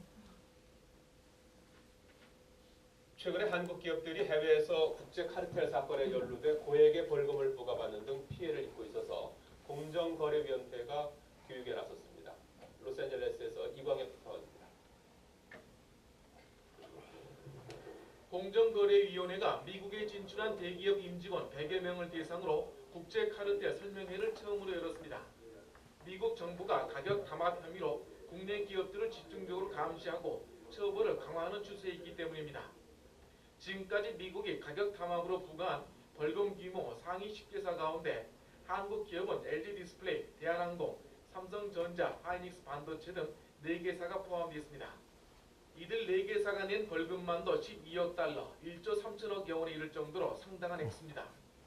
경쟁 사업자들끼리 불필요하게 만나서 서로 가격 관련이라든지 영업 관련 그런 얘기를 하지 않는 것이 가장 바람직하다고 생각합니다. 가격 담합을 저지른 임직원에 대한 형사처벌도 크게 늘고 있습니다. 하이닉스와 삼성전자, LG디스플레이 임원 12명이 상당액의 벌금과 함께 1년 안팎의 징역형을 받았습니다. The United States wants to send a message that not only will you get big criminal fines if you engage 징역형까지 쳐야지는 cartel 거지. conduct, but individuals risk their liberty and they are insisting on jail times.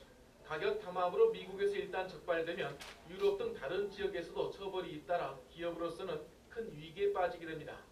오늘날 이 글로벌 마켓은 거대한 하나의 시장을 형성하고 있습니다. 따라서 한 국가에서 카르텔 행위를 하게 되면 그 행위 자체가 전체 글로벌 시장에 영향을 미치게 되므로 다른 국가에 연쇄적으로 카르텔 규제를 받게 되는 겁니다.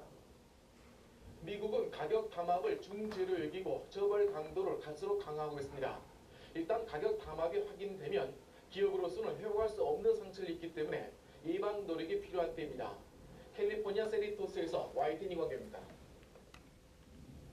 자, 아까 그 LG 상무인가 그분이 나와서 얘기했죠. 전체가 글로벌 시장이야. 어느 우리 한국에서 저 아시아나하고 대한항공이 가격 담합을 했어. 그럼 뭐야? 곧 전체 국제 시장 자체를 갖다가 실패시키려는 그런 의도로 보는 거지. 그렇기 때문에 한국에서는 얼마 매겼다고 그랬어요. 아까 돈을 1억 한 뭐 4천 뭐 기매였으면 거의 뭐 1000배, 1500배인가 아까? 1400배. 그지? 예. 1400배 정도의 그 돈을 매기는 이유가 있는 거지. 근데 이거는 도덕적으로, 그러니까 경제 자체 내, 그러니까 경제 행위를 하는 사람들이 굉장히 도덕적으로 이제 타락해 있으면 안 된다고. 그래서 옛날 앨런 사태 기억해요? 앨런 사태. 그 이중장부 만들어가지고 속였잖아, 회계. 저거를. 그 회계 그 보고 속이면 어떻게 되는 거야? 왜 그게 범죄야? 기업 회계장부 속이면 그게 왜 범죄야? 그 소비자가 뭘 하는 걸 방해하는 거야? 주식, 그지? 주식하고 투자하고 그러는 거, 그지? 사기 아니야, 사기, 그지? 그래서 그 사람들이 거의 뭐 100년을 넘는 형을 다 받았잖아. 그리고 그 이후에 모든 미국의 모든 경영대학원에 그 윤리 과목이 들어갔다고. 3학점짜리 해가지고 다 그게 그 정도로 그게 엄청난 그런 사건이었다고. 예. 그래서 지금 요새 한국도 점점 이런 그 선진 경제국을 따라서 그래서 요새 뭐 기업 총수가 뭐 해도 어떻게 해요? 지금 법정 구속 시키잖아, 그렇지? 나중에 그거 뭐 어떻게 될지 모르겠지만 아무튼 그렇게 하는 게 이제 정상이라고. 그래서 아무튼 이런 담합행위 이런 것은 시장 전체 그 질서를 갖다 교란시키고 실패를 시키는 하나의 원인으로서 여겨지고 있어요. 저가 항공, 특히나 또 저가, 근데 담합만 하면 좋은데 저가 항공까지 또 못 들어오게 이런 식으로, 그렇지? 하다가 근데 나는 왜 정부에서 또 대한항공이나 아시아나가 또 저가 항공, 대한항공의 저가 항공사가 어디예요?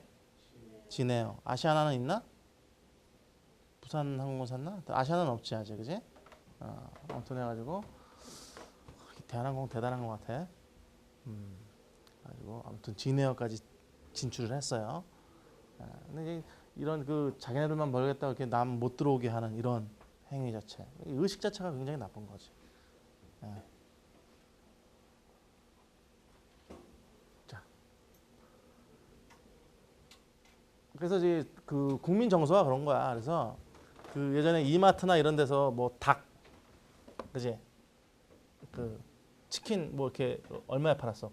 통큰 9,900원인가 팔았었지. 그때가 12,000원이었지. 통닭 한 저거야. 동네에서. 그지? 그렇게 해가지고 파니까 사람들은 그거 갖다 또 뭐 어떻게 생각한 거야? 독점이다. 뭐 대기업 횡포다. 뭐 이런 식으로 생각하잖아. 근데 그래가지고 접었지. 피자도 접고. 그랬더니 요새는 닭값이 왜 이렇게 비싸졌어, 근데? 비싸지 요새. 얼마냐 요새? 굽네 치킨은 얼마? 14,000원. 뭐 한 뭐 제대로 먹으려면 닭이 왜 이렇게 작아졌어. 그리고 내가 여러 번만 했던 그래도 내 얼굴만 했거든. 먹을 거 많았어. 근데 요새는 이제 닭도 작아지고 그래서 난 차라리 나는 KFC 먹어. 차라리 그게 낫더라고. 그냥 좋아하는 부위 그냥 한 5,000원어치 사 먹고 말지 아니면 치킨버거 먹거나. 이 누구 하나 또 보호해 주면은 또 이걸 좀 제대로 돼가지고 좀 이렇게 싸게 좀 공급을 해줘야 되는데, 그러니까 시장 가거나 이래야 좀 제대로 된 게 나오는 것 같아. 그러니까 재래시장에서 튀겨주는 닭이라든지, 그렇지? 너무 뭐 프랜차이즈 이런 데는 좀 왜 그럴까? 아무튼 뭐 내가 더 얘기를 하면은 좀 그렇고. 그리고 또 이제 시장 경제의 제한이 시장 경쟁의 제한이 없어야 되는데 어떤 그 현실적으로는 어떤 법규에 의해서 기업 활동이 제한되는 경우가 있다고. 왜냐하면 뭐 과당 경쟁 방지하기 위해서 정부가 조정하는 경우도 많지, 그렇지? 그래서 그중 대표적인 게 또 어떤 거야? 응? 보조금? 아니 제재하는. 맞다. 그 통신사 보조금 못 주게 제한하잖아, 그렇지? 과당 경쟁 막기 위해서, 그렇지? 근데 얼마 전에 갤럭시 S3가 20만 원대에 풀렸나요? 17만 원이야? 아무튼 예. 근데 이제 그렇게 하기 위해서 계속 이렇게 보조금 뭐 그 있으면은 계속 무슨 벌금 매기고 그러잖아, 그렇지? 근데 기업 입장에서는 근데 어떻게? 내가 벌금이 먹는 한이 있더라도 어떻게? 딱 계산해봐가지고 이게 더 이익이다 그러면 쟤를 죽일 수 있으면 내가 벌금을 안고서라도 논개가 돼야 됐다 뭐 이런 식으로 나가잖아, 그렇지? 또 시장에 공공재 존재가 없어야 되는데 특히 이 관광 쪽에는 또 국립공원이나 도시공원이라든지 문화유적지 이러한 그 이윤을 추구할 수 없는 이러한 그 공공재의 존재가 있기 때문에 또 그 문화유적 보존지구 같은 경우 개인 재산권 행사가 막 제한되고 있고 이런 케이스가 하나가 있는데 이제 경주 같은 경우 옛 시가지 문화재 보호로 이 경주의 어떤 그 지역의 어떤 경주 지역의 땅값 같은 게 이게 역전이 되는 현상이 생기고 많이 있었다고. 어떤 케이스였냐면 10년 전 경주 중심가에 살던 주민 수가 10만 명이었어. 근데 3만 명이 신흥주거지인 쪽으로 옮겼어요. 그랬더니 옛 시가지가 그러면서 문화재 보호 지역으로 묶여버려. 그러면서 증개축이 힘들고 주거 환경이 나빠졌어. 그랬더니 신흥주거지 부동산값이 막 급증했는데 옛 시가지 땅은 10년 전에 비해서 4분의 1 수준으로 후퇴한 거야. 그래서 7만 명이 1조 원을 손해를 봤어. 그렇지? 그래서 국가가 경주 도심의 일부를 문화재 보존지구로 묶어서 기형적으로 변했다면서 자유경쟁 논리, 그러니까 시장 논리가 이제 사라진 거지 거기서는. 그래서 또 사람도 이제 도심 상권이 바뀐 타 도시와는 큰 차이가 있다고 막 주장을 한 거야. 그래서 문화재 보존 구역으로 묶이는 바람에 평당 100만 원, 집을 포함해 8천만 원이 시세인 당시 평당 10만 원 하던 신흥주거지 횡성 동천동 땅값이 40배, 50배가 뛰고 현곡 금장은 100배가 올라가지고 신수지 부동산 가치는 25년 사이에 최소 반토막 내지 20% 수준으로 폭락하는 그런 결과, 상대적으로 이런 결과를 얻었어. 그래서 어떤 공공재의 존재에 의해서 이 사람들은 손해를 본 거지. 이런 케이스가 있고. 그래서 근데 이런 걸 갖다가 우리가 보면은 또 개발 제한 구역 지정이라든지 대규모 메가 이벤트 아니면 시장 관광 투어 같은 거 이런 걸로 인해서 이런 걸로 인한 혼잡들로 인해서 그 피해 보는 현지인들이 있어요. 이걸 갖다가 어떻게 구제할 방법입니까? 이것도 관광 분야에서 나오는 하나의 큰 과제 중에 하나라고. 그러니까 한번 생각을 해보라고 이것도. 그래서 이런 걸 갖다가 이제 뭐 외부 효과, 내부 효과 뭐 이런 식으로 해가지고 우리가 또 배울 거예요. 그래서 이제 외부 효과 또 내부 효과 이런 건 좀 설명하니까 좀 기니까 이거는 좀 이제 맑은 머리로 다음 주에 수업을 합시다. 오늘 수업은 여기까지.